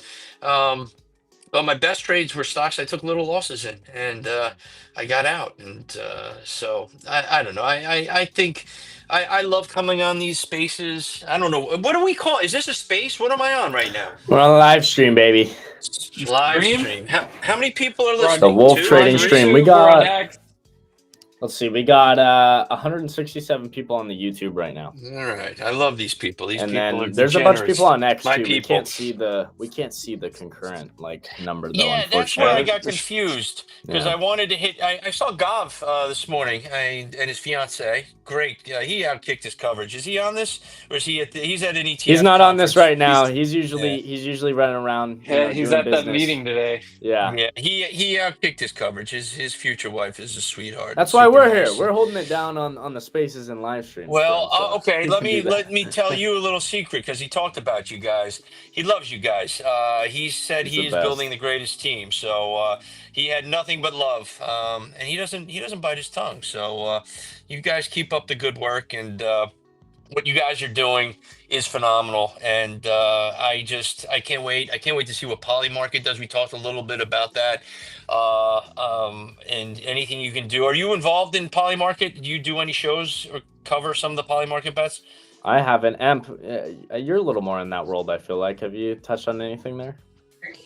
I keep up with it a lot. It's really interesting, and like there was actually a headline today around Polymarket where DraftKings sold off again. These sports betting names they're seeing a lot of fear around what these prediction markets are doing. We saw DraftKings do an acquisition trying to fight back on this the other day. Mm-hmm. But the prediction market is super interesting. I mean, that's what Hood. When you see Hood that kind of really got this next leg up, that was when those people started paying attention to the prediction markets. I mean, they're generating millions and millions of revenue just every weekend based It's a whole just new off of business those prediction model markets for alone them. on Yeah, revenue. and it's tip of iceberg too, because right now another thing they're doing is, will Netflix beat or miss on their earnings? All right, okay, we're in the stock realm. We just partnered with ICE, the Intercontinental Exchange, or they invested in them. Well, what happens if they allow you to say, will NVIDIA close up or down today? There's a market for that. Now, I don't know if you can do that, and then what happens, you start doing that a total bunch of stocks, and then I compete in a DraftKings like fantasy stock draft, and my 8 stocks are going to be your 8 stocks, and we give them valuations every day. That's a show. You guys are going to have a show on what stocks we're drafting every single day once the regulation approves of this kind of activity. And what that's going to do, it's going to upset the whole landscape of day trading, because when you trade on Polymarket or, interact, I don't know if trading is the right word, you get paid immediately. You don't have to wait T+1 for things to settle. All right. I won, you lost. Here's my money. Okay, great. Blockchain fixes that. So I think what they're up to and what they're onto could be one of the biggest game changers in this industry. And Shane, the CEO of Polymarket, just did an interview, and I can't find it anywhere. It may not be out. Anderson Cooper was on the floor of the New York Stock Exchange and interviewed him. I don't know what that was for. I just saw that they were there. I hope it's for 60 minutes, but they are on to big things. And this market, what do we call it? It's not gambling market. It's what do they call the market? Prediction. Thank you. I love the air quotes. I love it. I can see you. The prediction markets. Well, that's how we get into all 50 states, right? Because it's prediction markets. It's not gambling. Exactly. And then from a regulatory point of view, now is the time for them to push the, pedal to the metal. One of their board members has a close tie to the administration. You may know him. His name is Donald Trump Jr. So what they're doing is beyond fascinating. And I think it has the potential to change how we, access and trade markets. It's the next big thing. And then from a sports point of view, I still like my DraftKings. I don't like the stock. It looks horrible on a chart, but there's a reason for that. Now the fundamental story is out. Hey, real quick question. Is Jake, I can never pronounce Jake's last name. Would you stick? Majestic. Jake Majestic, Woo. that's it. Jake, I saw him. Does he do this with you guys? Gosh, we haven't had He's him been on a in few while. times. Yeah. Okay. He comes on every once in a while. He came on a couple months ago. No, I Been a saw little just while, saw though. him in San Diego, and we're very involved, with the CMT Association and share ideas. But he has been on fire lately. He's sharing ideas, and he still has a sub, which a couple of my friends subbed to him because I said no, you pay this kid. But yeah, he just he's seeing the ball so clearly now, and I don't know if he's been on a lot, but you should try to get him on. He's just one of the smartest up and coming technicians I've seen out there, and whenever I can give him a shout out, I do. Just a good person. So he just put something out 3 minutes ago on OSCR, looking into the coiling action going into FOMC, and I'm not familiar with OSCR to be quite honest with you, but your community. Did we get NVIDIA 200 hats yet, guys? Is it time? Let's see. We didn't quite get there. Oh, she's All right there. All right, I'm hanging up at 200. Crap. Yeah. They let me do that, right? If they stop short, you may be stuck with us for a little while. No. Oscar Health. Yeah. Oscar Health is a really interesting one. A lot of that one is the ACA stuff. So the government shutdown. That could be a huge, okay, once they get that sorted out, however the ball lands over there, that's probably what this chart's waiting on. And you can see a huge consolidation point here. It's a coin flip right now. This is one that I'd have a buy stop and a sell stop ready for any move because it's about to go. And if it goes up, I mean, we've got a nice 15% pop right out of the gates, which isn't bad. So interesting one. I would avoid it, but now I'll be watching it because he just put out a note on it. So anyway, gang, I do have to run, and No worries, I'm sorry. I have no idea what I was doing when I joined your show. No, you're good. I thought it was perfect. It was perfect. All right. Start, Yeah. so. I mean, do you want me to break down any charts real quick since you can put them on your screen? Was there one on your mind? You want to do Sherwin-Williams? You want to do NEE? Dow Chemical, PPG. What else came out today? UPS. Long-term trend. We're watching that one closely. What about UNH? UNH reported. Oh, UNH. I have. Can I promote one of the things I do? Yeah, go for it. I'm a CNBC contributor behind on CNBC Pro, and every Monday, I have a weekly newsletter that kind of helps me guide. That's free to subscribe. If you go to my Twitter, the pinned tweet, it's poorly written. I need to redo this one, but there's a way to subscribe to my weekly newsletter. It comes out Sunday nights. Try to beat everybody to the punch. But with Trump, sometimes it backfires because Sunday night he'll come out with news and it's just like, oh my God, I don't feel like writing this whole newsletter all over again. But UNH, this is a stock that's up 54% coming into today, so it's up a little bit more from its August lows. Why did it rally in August? Because of a 13F filing. All right, yes, I know their earnings beat today and their guide was pretty good. This is the best news they've given in quite some time. There still is pending litigation. I'm going purely fundamental. I'll go technical to wrap this up. But there is pending litigation. The DOJ is investigating them.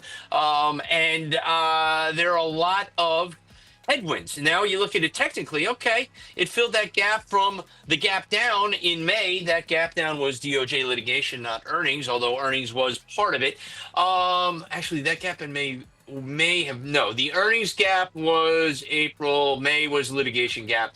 The gap up was 13F. Warren Buffett invested such a small portion. And I love the fact that Berkshire, now that Warren's kind of moving on, took a shot in something like that. Someone subscribed to my Substack. That's not where you want to go. That's a personal thing. I only do that maybe once, twice a year because I have compliance issues when I post on my Substack now. But I appreciate it, and I've got some good stuff there.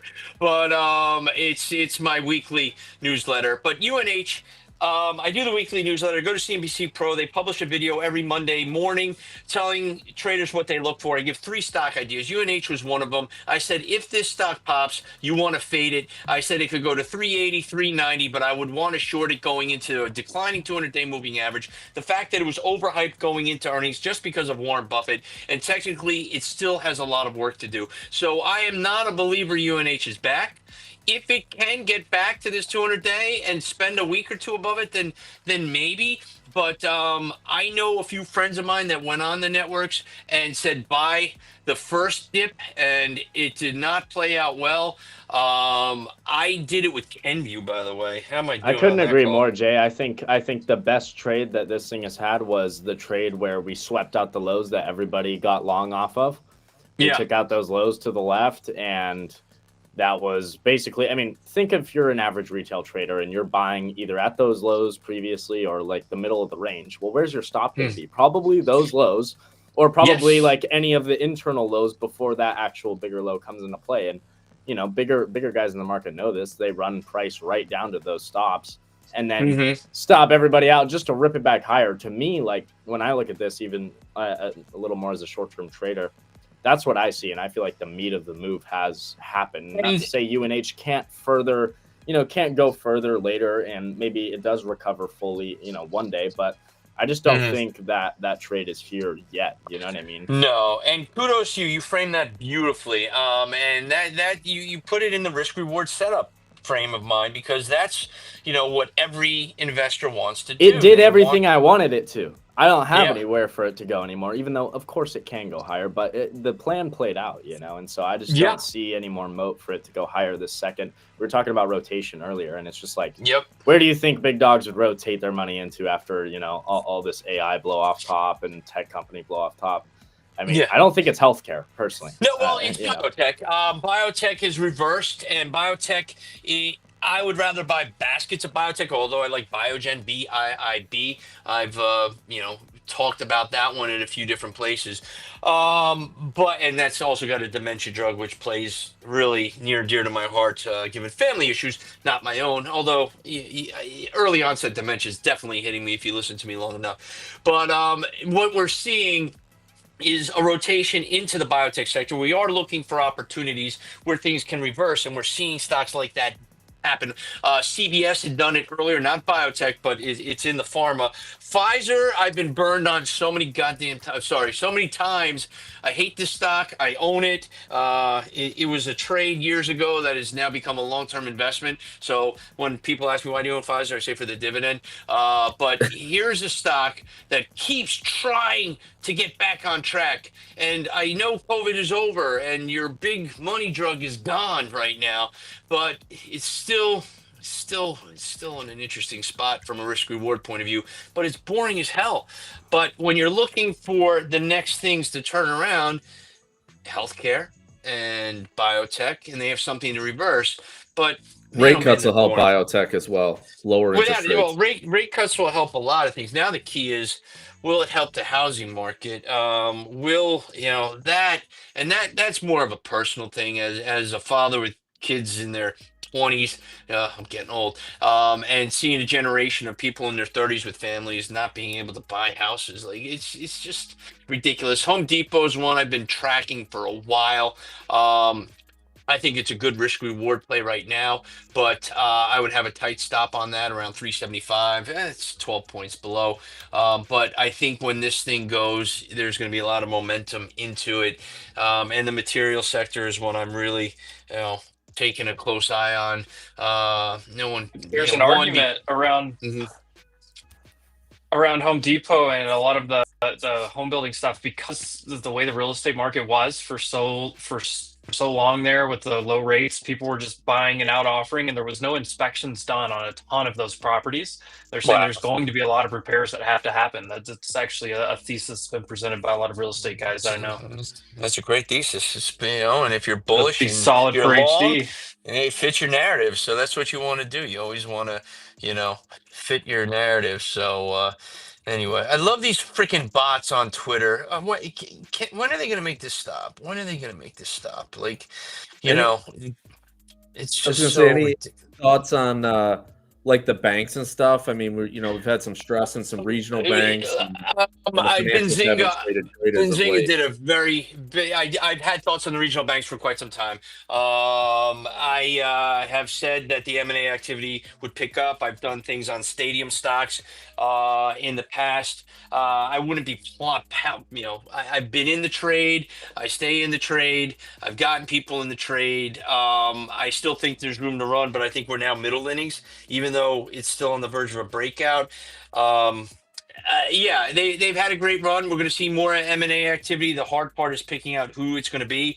Any banking stock that has a stadium name in it is doing well. Comerica got taken over, so I looked pretty good there. We're going to get the SoFi bulls all excited. Well, listen to me. SoFi is one of my favorite stocks, but the valuation's getting a little frothy right now.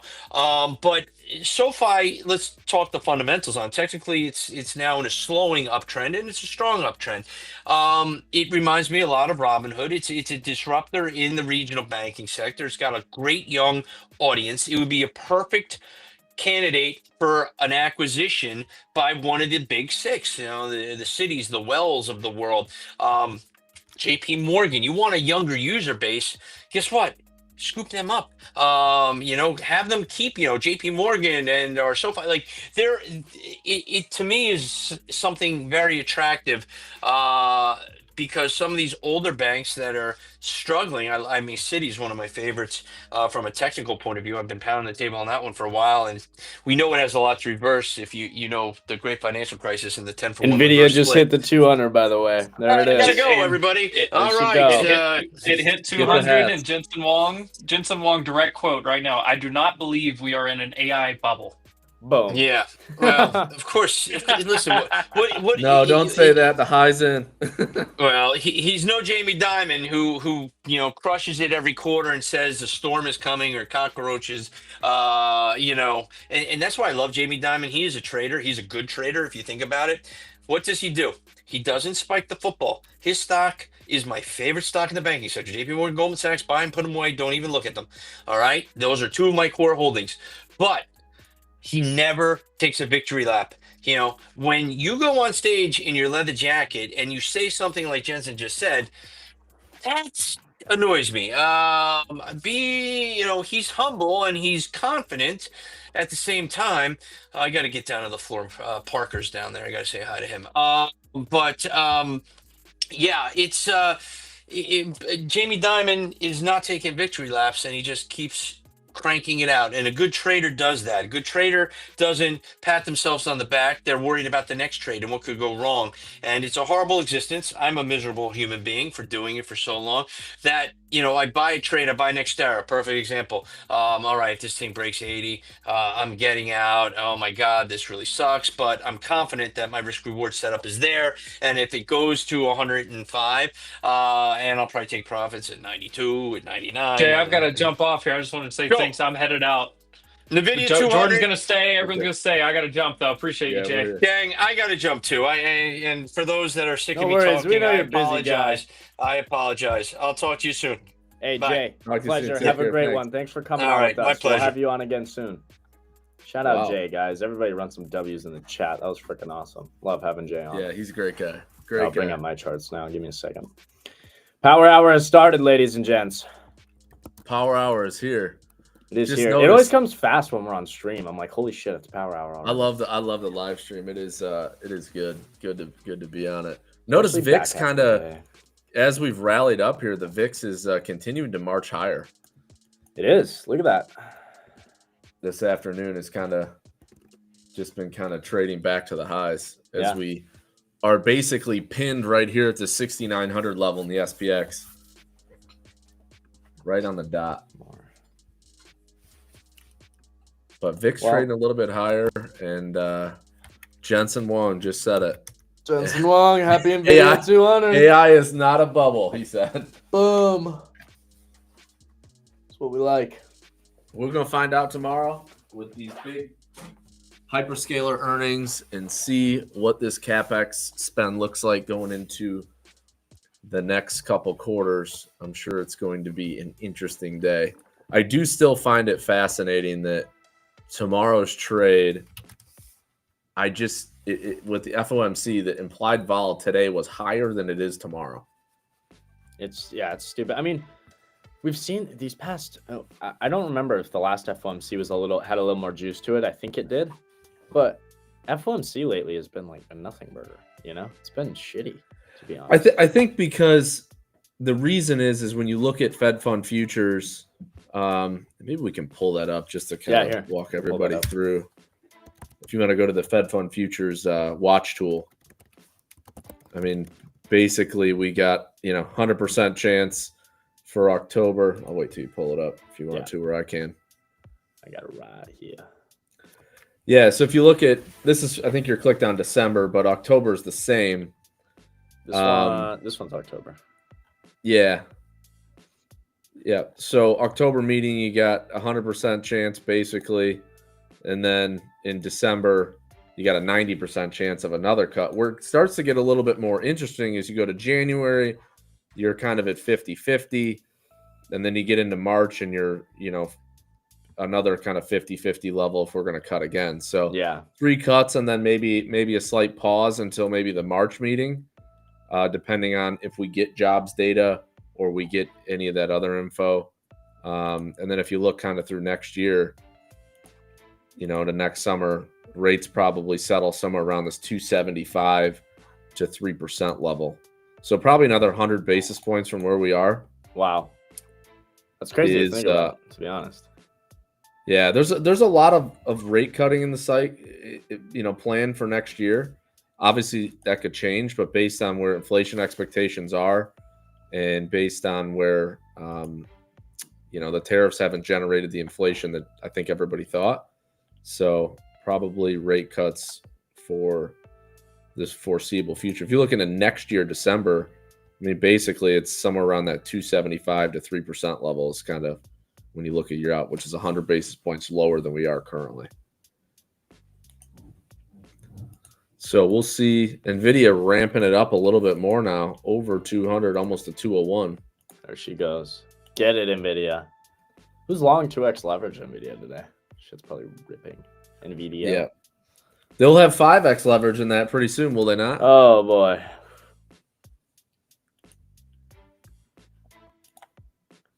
Up almost 10% today on the 2x. It was the leather jacket. Get long the leather. Mm-hmm. Get long the leather. Well, we'll see what MOC is at the end of the day. I imagine it's actually fairly light. But we'll see. Maybe I'm wrong there.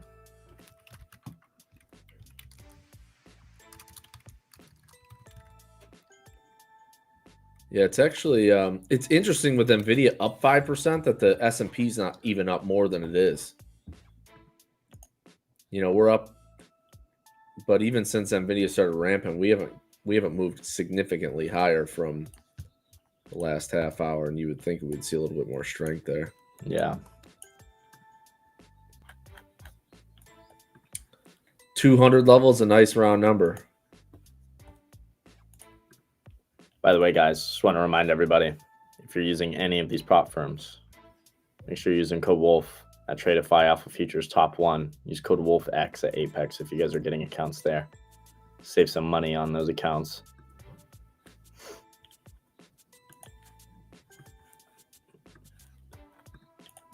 Boom. 201 break. 201. NVDA. Yeah, what about AMD? AMD kind of looks weak on the... Yeah, I imagine she's not getting the same sentiment at all. Yeah. Nope, that one's on the weaker side. Probably the direct chip plays. Micron, that one's done okay. Intel, obviously, I think backed up.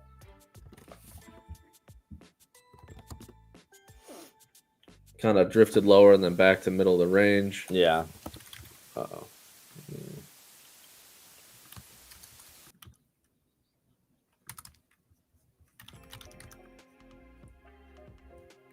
Tesla kind of fizzled out too. Yep, Tesla kind of Uber back in, just had to hit those highs. Yeah, you got some of the stuff that ramped during the press conference kind of pulling in, but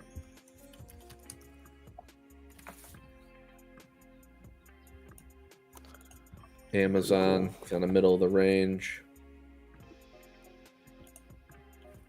I think tomorrow sets us up. It is going to be a very interesting earnings. I'm surprised the implied vol for Thursday. Thursday's trade is 17.9 in the S&P. Let's see here. Let's see. A little bit higher going into next couple days. The FOMC meeting is probably nothing unless this press conference, shakes the market for some odd reason. I don't expect that. I don't think the market expects that based on how they're pricing volatility. I need Netflix to run through this, and unfortunately we're not. So that's a bit of an issue for my Netflix position. Yeah, Netflix is kind of backed off. Still holding all the areas I needed to hold, but just needs to get running through. Yeah, I hate to say it, I like Netflix back down to that 1063 area, that previous high from February. Looks like it could be a good area of support there, somewhere around that 1060 if we get there, if this doesn't hold. But we do need to get back above that 200 and stay up there.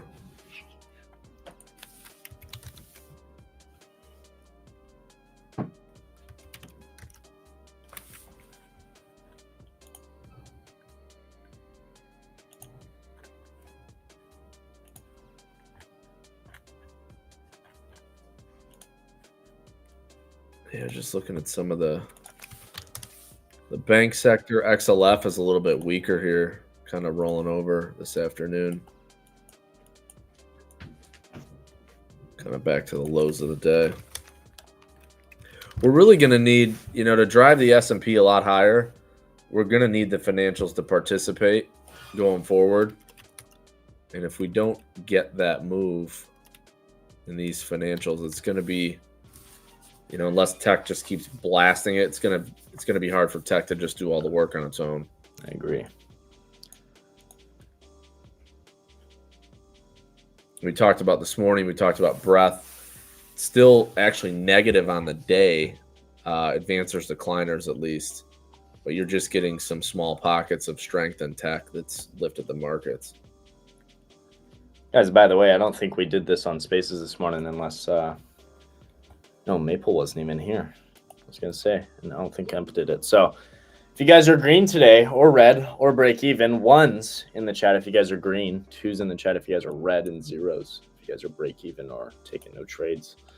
I'm going to be a big fat 0 for me. Big fat 0. Let us know. See how y'all are doing. Tougher day to be trading. In my opinion, at least for my style. Yep, I would agree. Not a lot of action. Yeah, but love to see things ripping. We let the long term cook, and we sit on the sidelines and save money until we get good opportunities that present themselves. Simple as that. Now, going into tomorrow, look at, we're going to close all-time highs again. What do I want to see? I don't want to see us gap up to new all-time highs tomorrow because it's just a repeat of the same thing. So I would like to see us gap down. I would like to see us set up to get into whatever highs we're making right now into the close, and then hopefully make that trade before any FOMC crap starts, and then I can sit through FOMC and chill. But we'll see. It might not work out that way. I generally try and trade before FOMC and then just sit through it and, just chill and watch everybody, do their own thing. But sometimes I don't get that opportunity. Sometimes I don't get that trade in the morning, and I just end up not doing anything all day again. So it might be one of those weeks for me where I'm really not doing much, and that's okay. It can be frustrating, but what I do know is that it's saving me money, because if I was trying to take positions and trade the way that I trade in a lot of this choppier price action and slower mornings, I would be getting absolutely rinsed. So again, guys, it's not about how good you are on your good days and your winning days. It's how good you are on your days when there's no setups, or on the days where you're maybe struggling. How minimal can you keep the losses?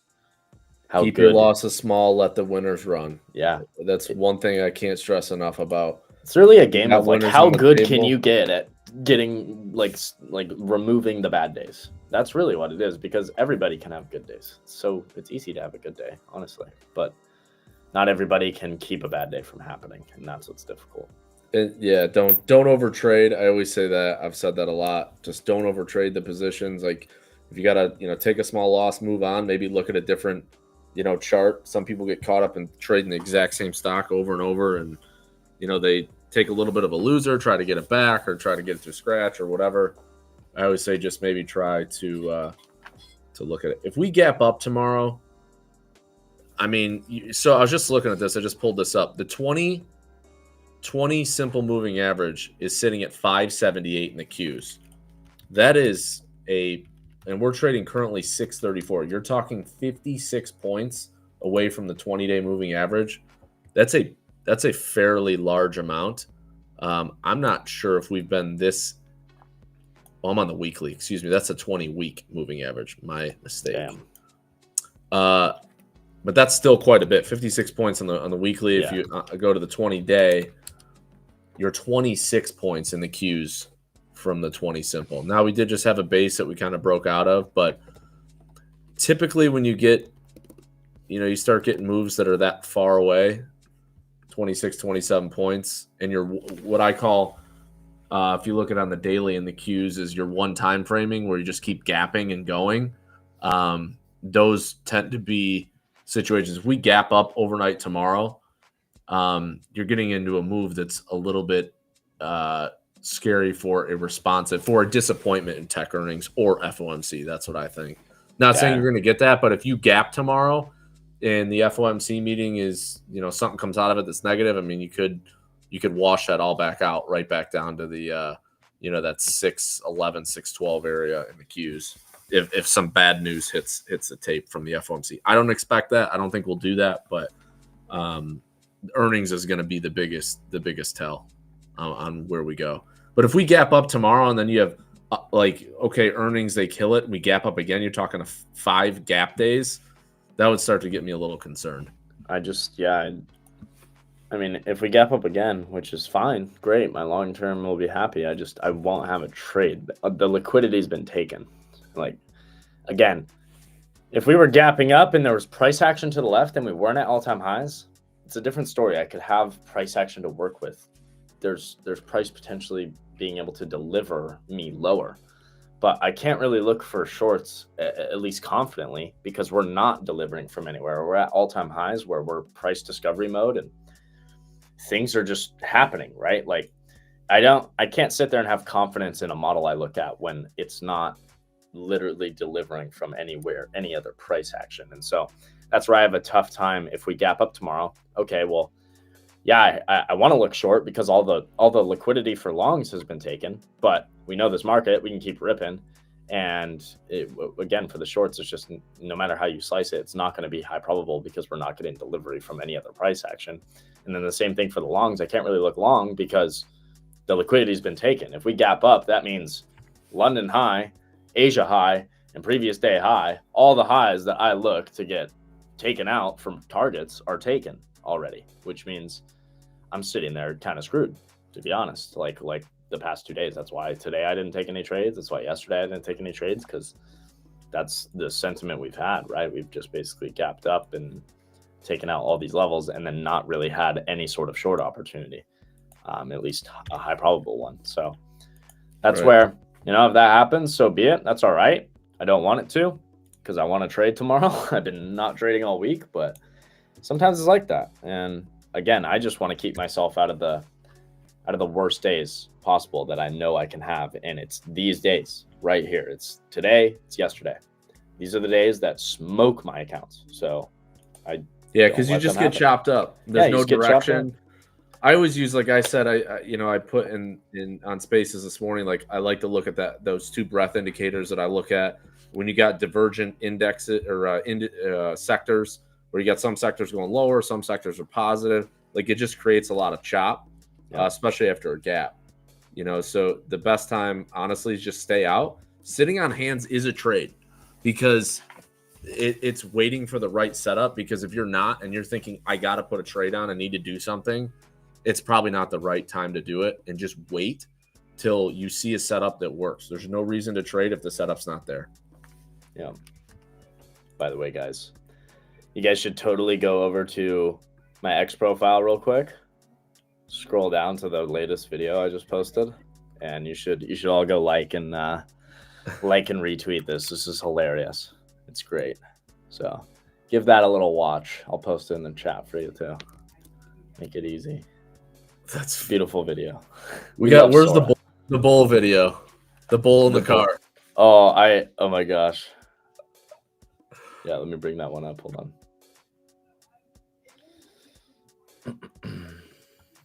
Where is it? That one's good too.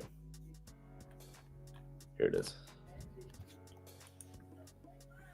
Drives the exercise. You can listen to the Tesla earnings call for free only on earningshub.com. Yeah, we love that. That's a good one. There's less than 3 days left to invest in Prospero AI and get access to their trade alerts. Just mobbing on the bike. Dude, that's funny. We love that. Too much fun. NVIDIA's trying to keep it cooking. They're trying to drag everything with it. 201.50. Gold took a sharp move down. Yeah, gold's an interesting one. I think I don't know what this says about, I don't know if this is a precursor or anything else to the broad market, but I've just been thinking gold's been ramping nonstop, and all of a sudden it just sells off. I get it was overextended, but gold's a perfect example of when you look at stocks in the market that kind of run, and when we talk about these big gaps that we have in the market, like gap in the Qs, like you start to get these moves get extended. This is what can happen. It's things like gold, where all of a sudden, boom, you just took $450 right out of gold in a week. Yeah. So those are things you got to be careful of when you're running into, these things that are just going parabolic. You got to be careful on position size, trade size, either hedge or, if you see a break of the 9-day moving average, 9 EMA is something I use. If I see a break of that or a close below that, I might, tighten up stops because these things can fall, and they can fall fast. Yeah, I see Frazi asked volatility in market going up. Why? You generally see this on these FOMC weeks because a lot of people are hedging, because volatility generally will get a bit of a spike during FOMC. So a lot of people are probably hedging on VIX and trying to buy up some volatility going into the meeting tomorrow. So you see that spike in vol, even though the market's going up as well. It can happen, right? Like obviously VIX is generally going down when the market's going up and vice versa. But there's going to be times where they're going up at the same time for sure. And this is one of them. You got the Trump meeting with Xi. We don't know the outcome of that. That's another geopolitical risk that's kind of on the table. The other thing is typically when you do get all-time highs or you start to ramp into all-time highs, and we've been kind of, again, one time framing, meaning you just keep gapping every day, that can create some volatility, obviously, to the upside. Because the further we go up, we're going to start to get into a little bit more of a gamma squeeze to the upside as well, where option dealers are going to start having to chase the market higher, especially as we go to, I think the JP Morgan, the collar trade, I think their short calls around that 69.50 level. So for the ETF. So I know that those strikes at 69.50 is probably a short-term call wall up top. IWM bleeding. Yeah, I think probably the biggest portion of that is these regional banks continue to kind of drift lower throughout the day. That's a big weight in there. Yeah, not looking too good on the Russell there. Nope. I mean, IWM for tomorrow, I mean, the short-term trade could be that, obviously they cut and the Russell kind of spikes because they like lower rates. I mean, that's a positive for small caps. So could be setting up into that. The other thing is I don't like the divergence with knowing that the rate cut's already baked in, and you're seeing small caps go lower, and tech is the only thing leading. Does give me a little cause for concern, only because rate cuts should be helping the small caps more than anything.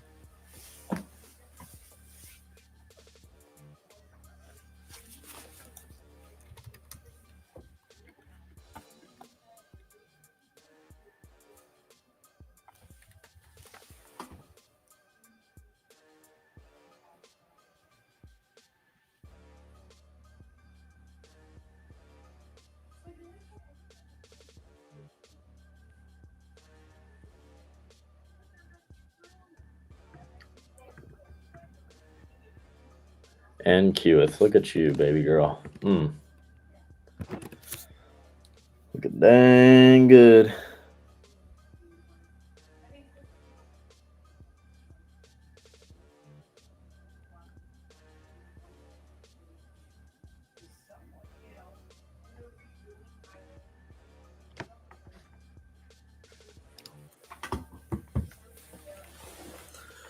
Yep, NQ sitting basically at the highs of the day. It's been very, very kind of structured since about what is that, 12:30 or so?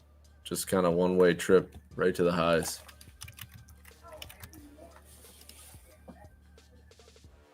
Yeah, IWM is definitely on the weak side. My long-term portfolio is less than 1% away from hitting all-time highs. Congrats. Let's go. Only reason it hasn't is because I have like half of my portfolio in Tesla. That's a big stake in Tesla. Yeah, I don't recommend anybody do that. That is a big stake. That's a bold move. Well, I'm a young guy, and I could lose everything that I have in there and not really care at all. So you just sign it away and forget about it. It's fake anyway. So money is not real. It's only real when you deposit it to your checking account. Exactly. from trading, at least. Exactly. I always said people are like, oh, look at my portfolio. Go until you sell, and it's liquid, where like there's no position can go against you.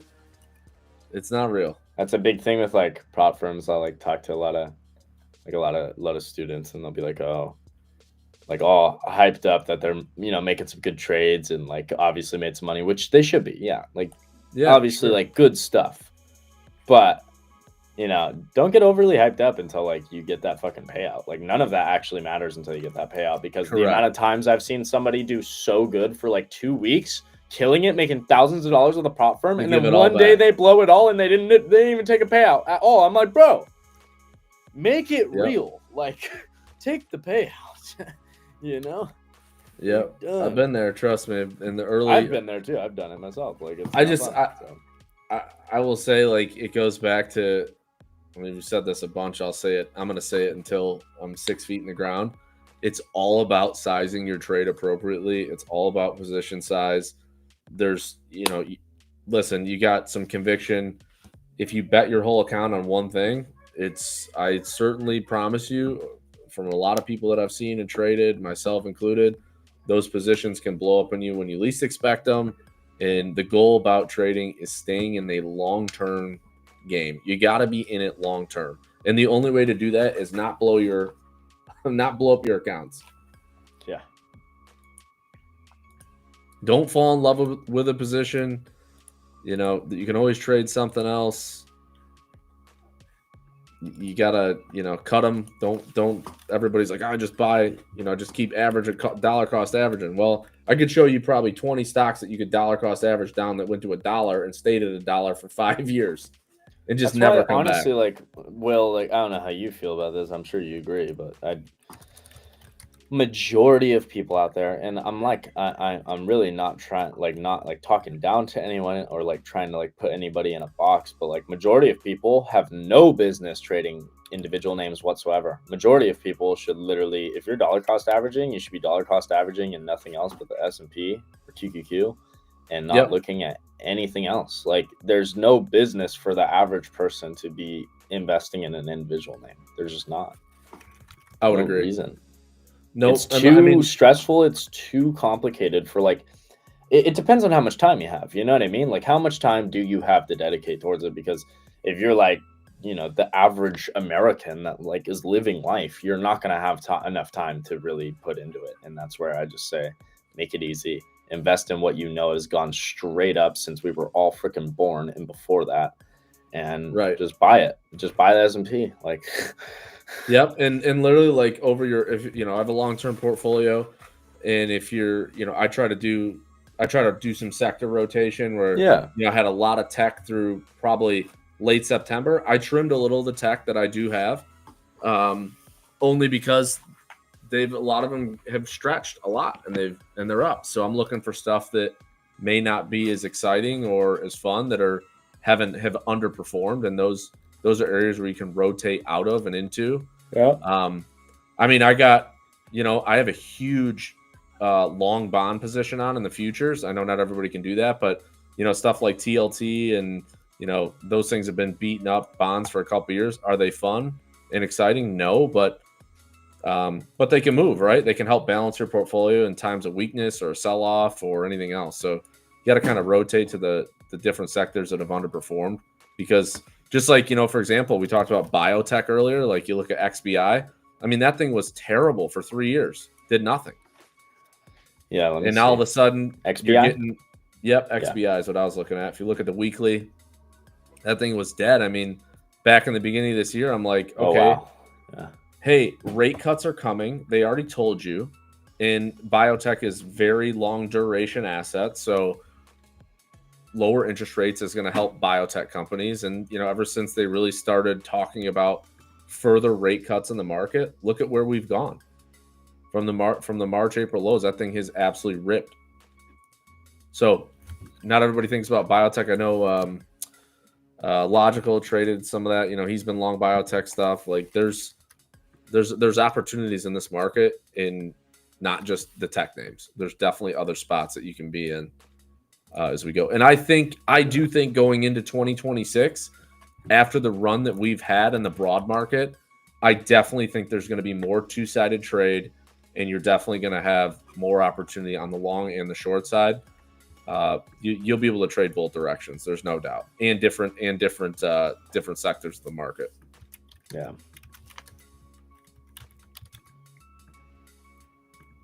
Still looking weak.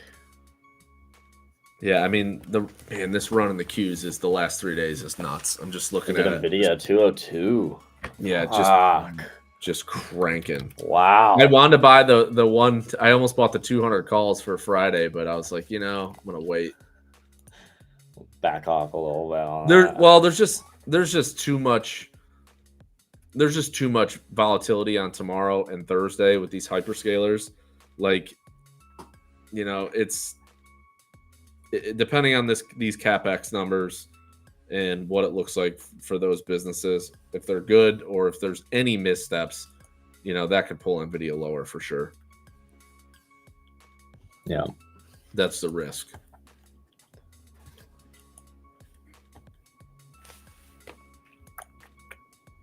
Maybe we just rip it straight to 7,000 tomorrow.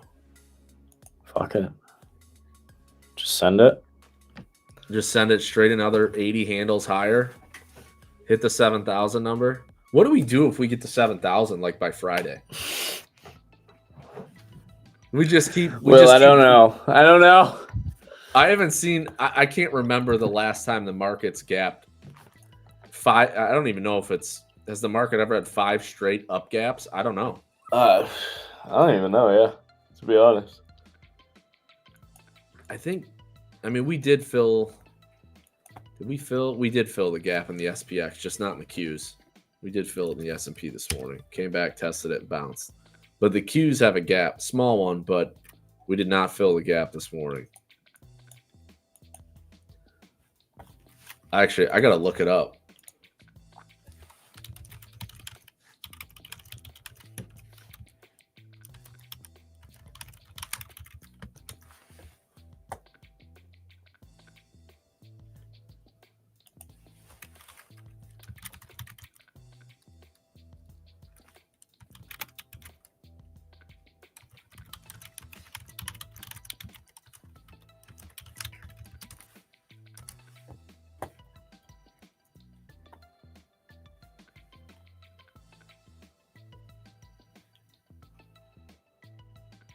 I don't think it's ever happened.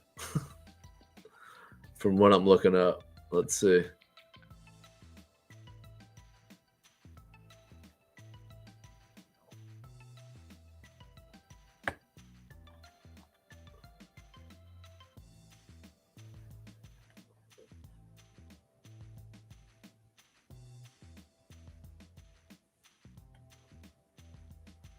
Don't know, but I bet you 5 gaps would be a record.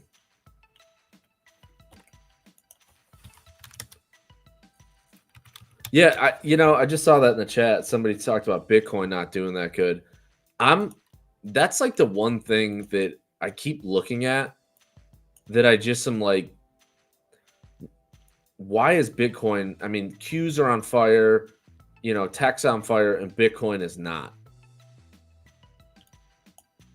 We did, if you go back and you look at the chart, we did break the uptrend back in, middle of October. Here on the 10th, we kind of broke down. Now we've rallied to the backside of the trend line from the April lows, and we're kind of backing off that area. But, here Bitcoin struggling to get up, back on the upside of that trend line and kind of trading below that area, that 115. You'd expect that to ramp with the rest of it. Look at this NVDA move. Yeah, it's crazy. Bitcoin coming into 113.50. Yeah, it just doesn't.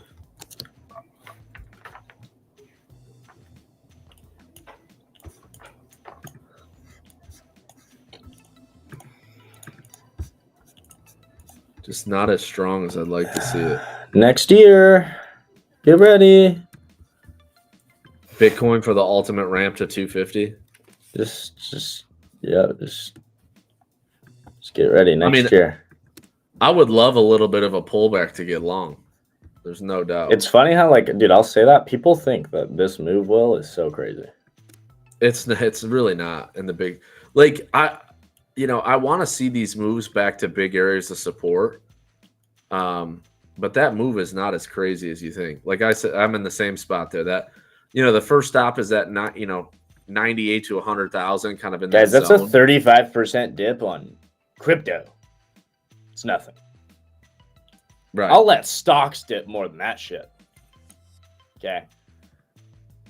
That'd be a great. If it happens, it happens, and I'm gonna love it. I'm gonna take so much advantage of that. Yeah, if you kind of look at the longer term, I'm going back to what are these lows where we based, because you got a good base there. The longer term trend line from kind of July of 24 through April of this year kind of puts you in that 96 to 97 area, realistically, is an area of trend line support as well as horizontal support. So I have a spot here that if we do dip down to this spot, this 90, what is this? It's literally 98 to 95. I'll take some there. I'll definitely take some there because we have potential to just hold there for sure. But given this bigger time frame, I definitely want to see us tap into these lows.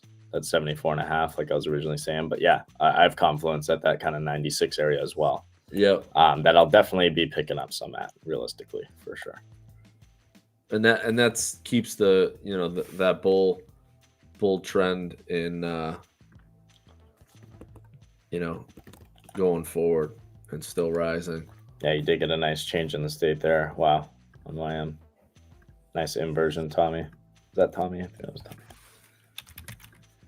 Took out these highs real quick just to invert. This is a great representation, Tommy, and for anybody in the chat that thinks, oh, a sweep means a perfect wick, and then it perfectly wicked and rejected. No, sweep just means break and reclaim. This Correct. Is a sweep of the previous high. I don't care if it wicked or not, or full body, don't matter. I've seen a lot of people struggle with that, especially because when you look at a higher time frame, it is a wick. Either way, it's just because price is fractal, right? So you just look at a different time frame, and it definitely is. But this is beautiful, Tommy. I didn't see this, and even if I did, I wouldn't have taken it. But it's pretty sexy. It is interesting. VIX at the highs of the day now,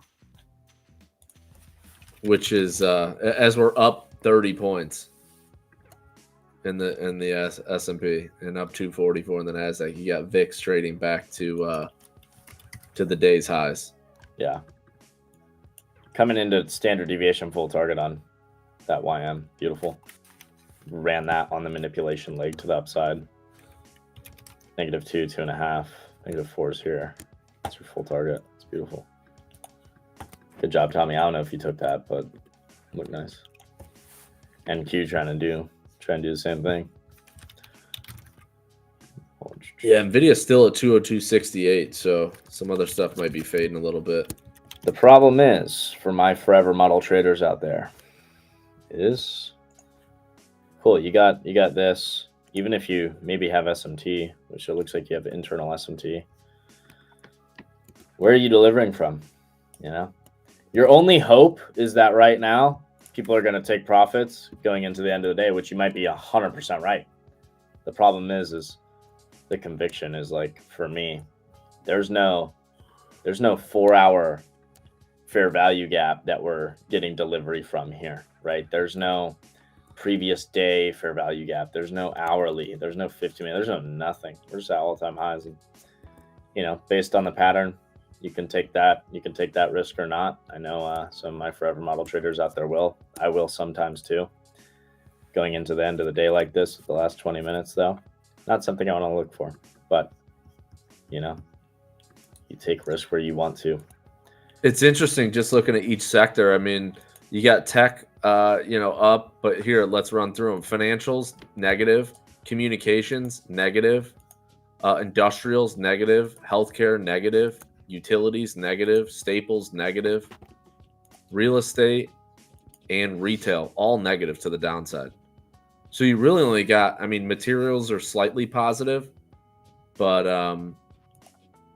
everything else is in the red for the day, breath-wise. So you really only got tech holding us up. That's the only thing currently. Yeah, again, Tommy, the only thing you have here is the pattern and obviously the thoughts of profit taking end of day, which definitely can work. You're obviously getting the clear model here. You need for an actual valid entry, which you might not get going into the end of the day like this. You're going to need a retest of whatever for value gap we make here into the change in the state. Because that's your risk, right? What's your risk here? And you have to risk SMT high here. Why? Because this gap, this is going to be another gap that hasn't been mitigated yet. If we mitigated this already, could be a different story. Maybe you could just risk above that gap because it's already been traded into and shown that we don't need to trade back to it. But since we have SMT here, we have unmitigated for value here. Any setup here on the back test, even if you enter off the change in the state here, you have to give room to be able to back test this area because it hasn't been tapped into yet. So that's where on something like this, again, I'm not taking this, guys, but on something like this, let's say my entries change in the state, risk has to be the SMT high, and then we would target standard deviation of the manipulation leg and any previous order flow, right? So it looks something like that with the 2.3 risk to reward ratio. But again, you're getting delivery from nowhere. You're just at all-time highs. It's low probability no matter how you try and slice it, no matter how you try and argue that it's a good setup or what this and that. You're just pattern trading at that point, right? Because part of this is a pattern, right? You guys see this consistently from me. It's the same shit. Inverse for value gap, change in the state, SMT at the high or low, right? This is the bullish look on it. That's what it looks like at a bullish look. Same thing. The difference here is, again, we're not coming from anywhere. We're just coming from all-time highs. There's no fair value delivering price. And that is the issue. So I hope that makes sense for anybody that might be struggling with understanding how I'm trading a little bit. It's just not worth it. And then a lot of the time too, like, are we testing into bullish fair value right now? Because if we are, it's an issue again. But it doesn't look like we are, actually.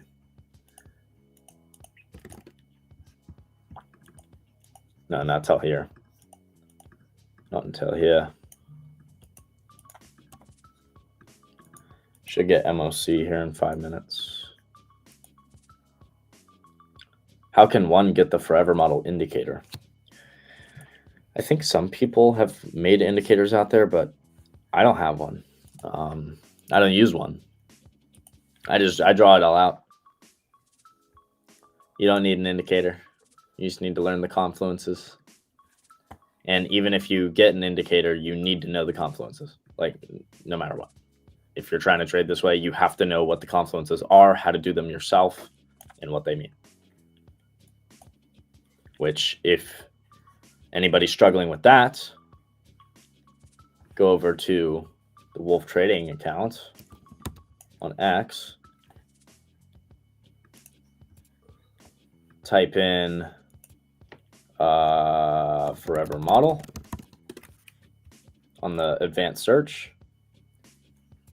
And here's a full thread explaining every single piece of confluence that I use when trading the forever model with examples, everything you might need. The only thing I don't have in here that I need to add is breakers, because I use breakers a lot. Breaker blocks for last potential entries on any trades. I just shared. I just want to, if you pull up, I got the SPX up there in the daily. Let me pull it up for you. I just want everybody to be aware. Look at where price is stuck at, right at the top side of this trend line. Right at the 68.98, 6,900 pin, and we're just literally banging our head. We probed over it, and looks like we should, if we got 15 minutes, close either right at it or right under it, depending on what we do. But just watch this upside, as we've definitely rolled, came back up. Now we're testing higher. The other one I would look at is, let me do this real quick. Where are we relative strength wise? So you got highs here. We still haven't made a new high in the RSI, along with these highs to confirm. So I like to see, higher. I mean, you look at here, you had a high, you have a high, right? Lower high, higher high in the market. Boom. Yeah, we never confirmed it, right? So, and you're looking at this on higher time frames, which correct. I'm totally down with, right? A lot of people bring up RSI on like a 1 minute. I'm like, dude, no. I look at RSI. You're looking at it on a bigger time frame. Yeah, and that's where it works. And I'm just kind of looking at, as price momentum kind of continues. Momentum is fading, right? This is momentum fading. But price continues to go higher. You just need to be aware of, if this doesn't start to confirm where we go higher from here and take out this area, this is divergence right here. You got a divergent high, because that's higher than this. These two should confirm each other, right? You take it like, high here, next swing high, you got higher than this area, right? And then we stopped, rolled, and went to new highs. But we're starting to take out, these areas where you get into these lower highs in the RSI. Gives me a little bit of caution, especially when you're up against right here. So if we look at the NASDAQ 100, I haven't drawn this yet. I think we're just above it. So we've basically, the other one that's actually be good to pull up would be, I like to use these when we start to get extended. Oops. Let me back this off for a second. RSI is kind of doing the same thing, but let me pull this up.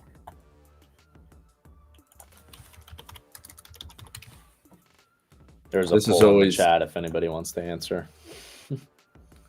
Yeah, look at when you look at Bollinger Bands, obviously expansion of range and volatility, but look, we're closing above the ups, one candle. It looks like we're going to close two candles outside of the Bollinger Bands. And if you look at the entire move, let's look at the downside from April. When we closed two candles, one here and one here outside of the Bollinger Band, we snap back into the range.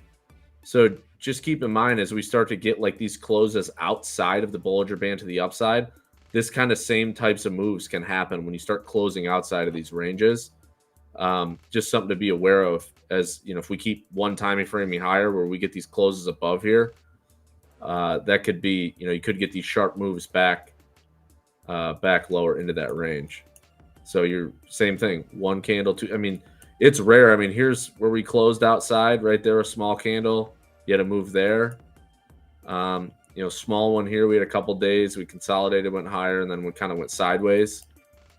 Typically when you close outside, you consolidate or you kind of snap back inside the bands. But this is a good example. Obviously, volatility was high at the April lows, but you had a couple big closes outside the range, and then all of a sudden, boom, you snap back in a big way. So as we continue to close, outside this range, just kind of keep that. But same thing on the divergence thing when we talk about RSI and big time frame. Got a higher high, lower high in the RSI than this one, right? So you're starting to diverge a little bit on price versus momentum. And then you look at the Dow. So here, if you look at the Dow today, same thing. You're kind of getting a, kind of that shooting star candle. You gapped up, went higher, and then, closing kind of inverted hammer. If we close here in the next few minutes. And then 915 million to the sell side on S&P, 328 million to the sell side on NASDAQ. So pretty light. Yeah, IWM not extended as well, but kind of the same thing. The RSI, you just kind of got this thing just kind of, slowly going lower, and price is kind of going higher, but momentum is fading. So typically those are, I'm not saying we can't, FOMC, boom, we go higher, certainly, but it's just something to just pay attention to as momentum starts to fade lower and price isn't fading with it. Usually these two, you want to see it uptrending, not downtrending. You got, if you'd say, what's the trend of the RSI? Looks like it's lower to me. Versus in this scenario, we've kind of been trending up as price is trending up. That's what you want to see. You want to see them in concert.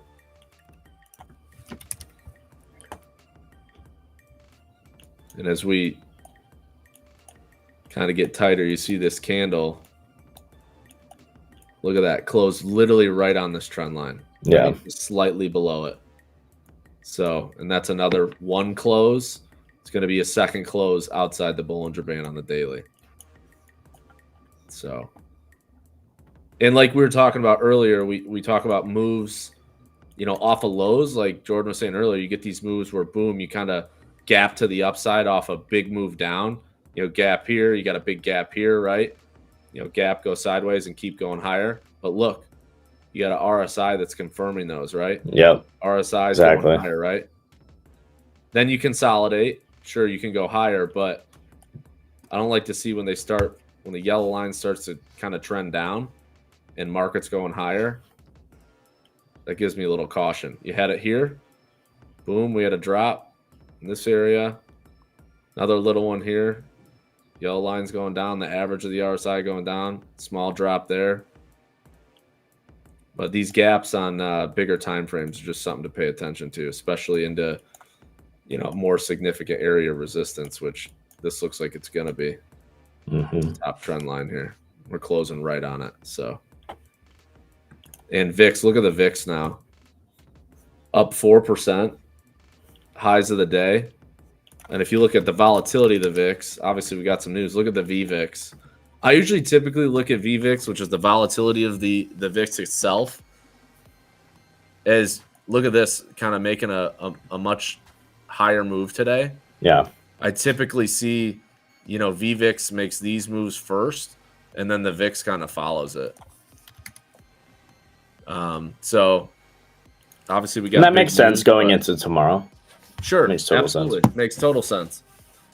You got big earnings, you got FOMC, you got the meeting with Trump and President Xi. I mean, you got a lot of information that's going to come out in the next little bit here.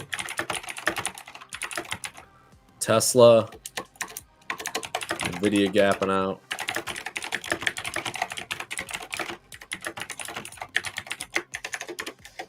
Same thing, even look at Microsoft, obviously on some news today, but here's one just huge gap outside of the Oh yeah. Bands. Obviously, news will do that. Earnings will do that. Stuff like of course. This. The question is, what does it do after? Do you get a move where you do something like this and then you kind of go sideways and then drift higher? Typically, what you don't want to see is moves that kind of gap and then just keep gapping way outside of here because they're just subject to that reversion to the mean. When you look at those, like the Qs. I mean, if you look at basically the last, almost the entire year, how many times did we close outside these Bollinger Bands other than April lows? You got one small one there with really no follow through on the second day. Then you had one, maybe here and here that kind of led to some more corrective action. Yeah.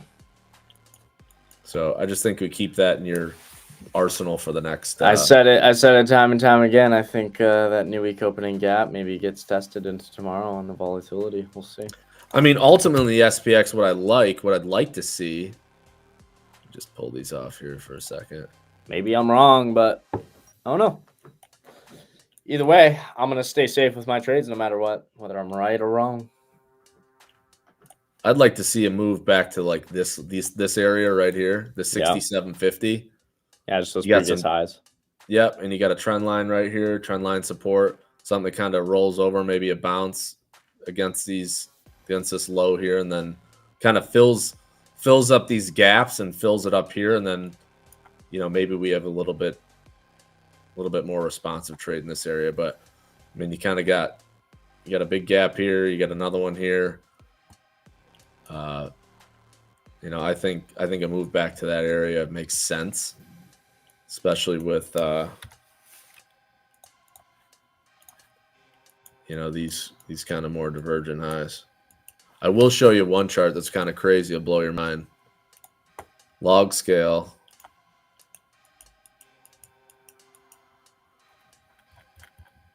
Oops, is this the right one? Hold on. No, maybe that's not how it's set up right.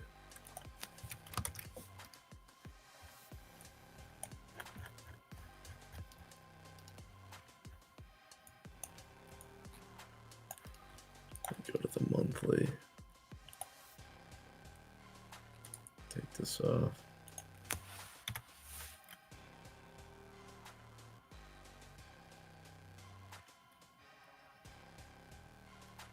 Been 1, 2, 3, 4, 5. This would be 6 months in a row with green monthly candles. Wow. Typically, which is relatively strong, but you'd like to see some more corrective moves kind of within that range. It's healthy. It's good to kind of burn off some of that move. But you start to look at a weekly candle kind of, these longer time frames when you get candles that kind of all coincide to these highs. Kind of look at where we're riding, in a big time frame. You got touches here, here, here, here, all the way up, and we're kind of right up against that level.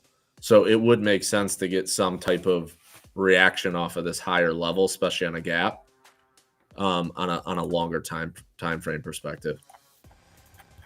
Even on the hourly, bring it down to an hourly chart. You're, RSI in the 70s, very extended, a little bit of curling to the downside. You broke kind of the short-term trend we've been riding the last 3-4 days. So I think this area, the 6750, I think we visited at some point. I don't know the catalyst, but probably gap down to 68 and then somewhere fills in this area is what I think would make sense.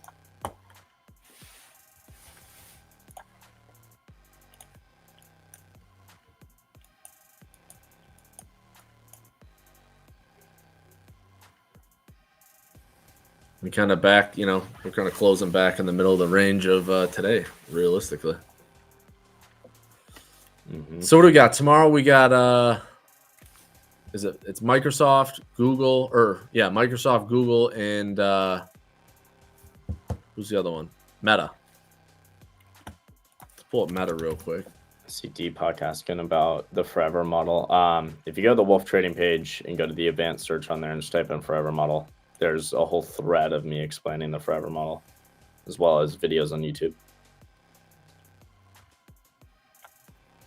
Yeah, so Meta, I mean, we had this obviously big uptrend going from April, kind of broke down below it, balanced in this, 700 to 735 area, broke above it, and now you got some decision time.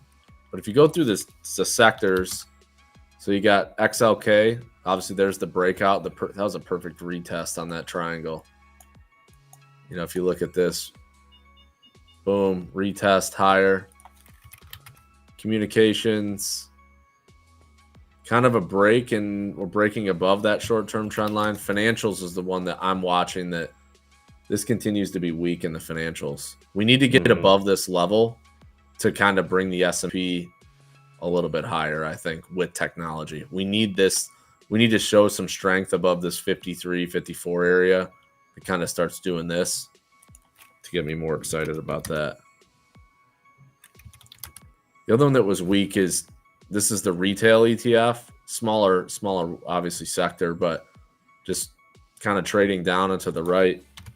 This part of the IWM. This one, these regional banks kind of continue to be weak, which correlates to the IWM. Later, Tommy. Have a great day, brother. We'll see you tomorrow. Real estate, ugly candle today. Utilities, that was what I was talking about earlier. Some of it's going to be on next year. Energy, their earnings today.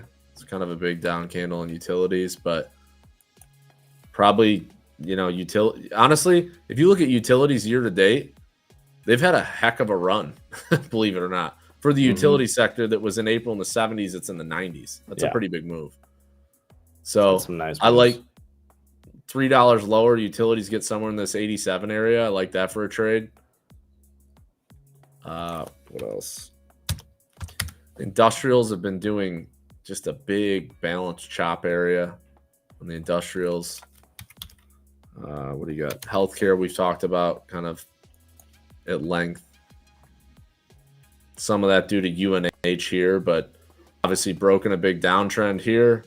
Maybe we get a retest into this trend line somewhere in the lower 140s, and maybe that goes higher, but short term could be pulled back. What else you got? Staples, kind of an ugly day. Walmart's obviously leading that charge. I think today was down, right? Yeah, 103. Staples have gone. That's a mess looking chart. If anywhere it was a short, probably in this area against these lows. Yeah. But that's it. Another huge gap day. Tomorrow's going to be fun. Get excited. Yeah, tomorrow's going to be fun. Real quick before we wrap up, just want to remind the audience real quick about the Prospero investment, the raise that is ending in, I think, let me update it. I think it's less than 59 hours now. 58 hours. This is ending. So again, guys, I'll get you the link in the chat. Should be pinned somewhere in the chat already, but I'll throw it in the chat again. If you guys are looking to invest, now's the time to go deep dive into the information there. You guys can also email George, George at, here, I'll put it in the chat, at prospero.ai. If you guys have any questions or want to like literally hop on a call with George, maybe get some discounts on some things in terms of the investment, you can definitely hit up George and talk to him. But just wanted to reiterate that because there's not much time left. And then you guys will never hear us talk about the Prospero raise again. You'll hear us talk about Prospero, of course, but we won't ever talk about this raise ever again. Promise. We just got to throw it on your guys' radar because there's not much time left. So with that, though, we're going to wrap up the day, y'all. It's been fun. Always a good time on stream. Will, thanks for hanging out with us through the day, man. Absolutely. Tomorrow will be a fun-filled day of FOMC. Big earnings tomorrow night. It's going to set us up for, I think, some bigger movements in the market. It should, with these earnings coming in tomorrow afternoon. So should be a good day of trading. Gonna be a fun one, y'all. Buckle up, get some sleep tonight. You're gonna need it because it's gonna be a fun day. So cheers, y'all. We'll see you tomorrow. Enjoy the night. All right. Have a good one. You guys are liking and subscribing on the channel. We'll be back tomorrow. I think that'll be our first FOMC stream, by the way, too. So it's gonna be fun.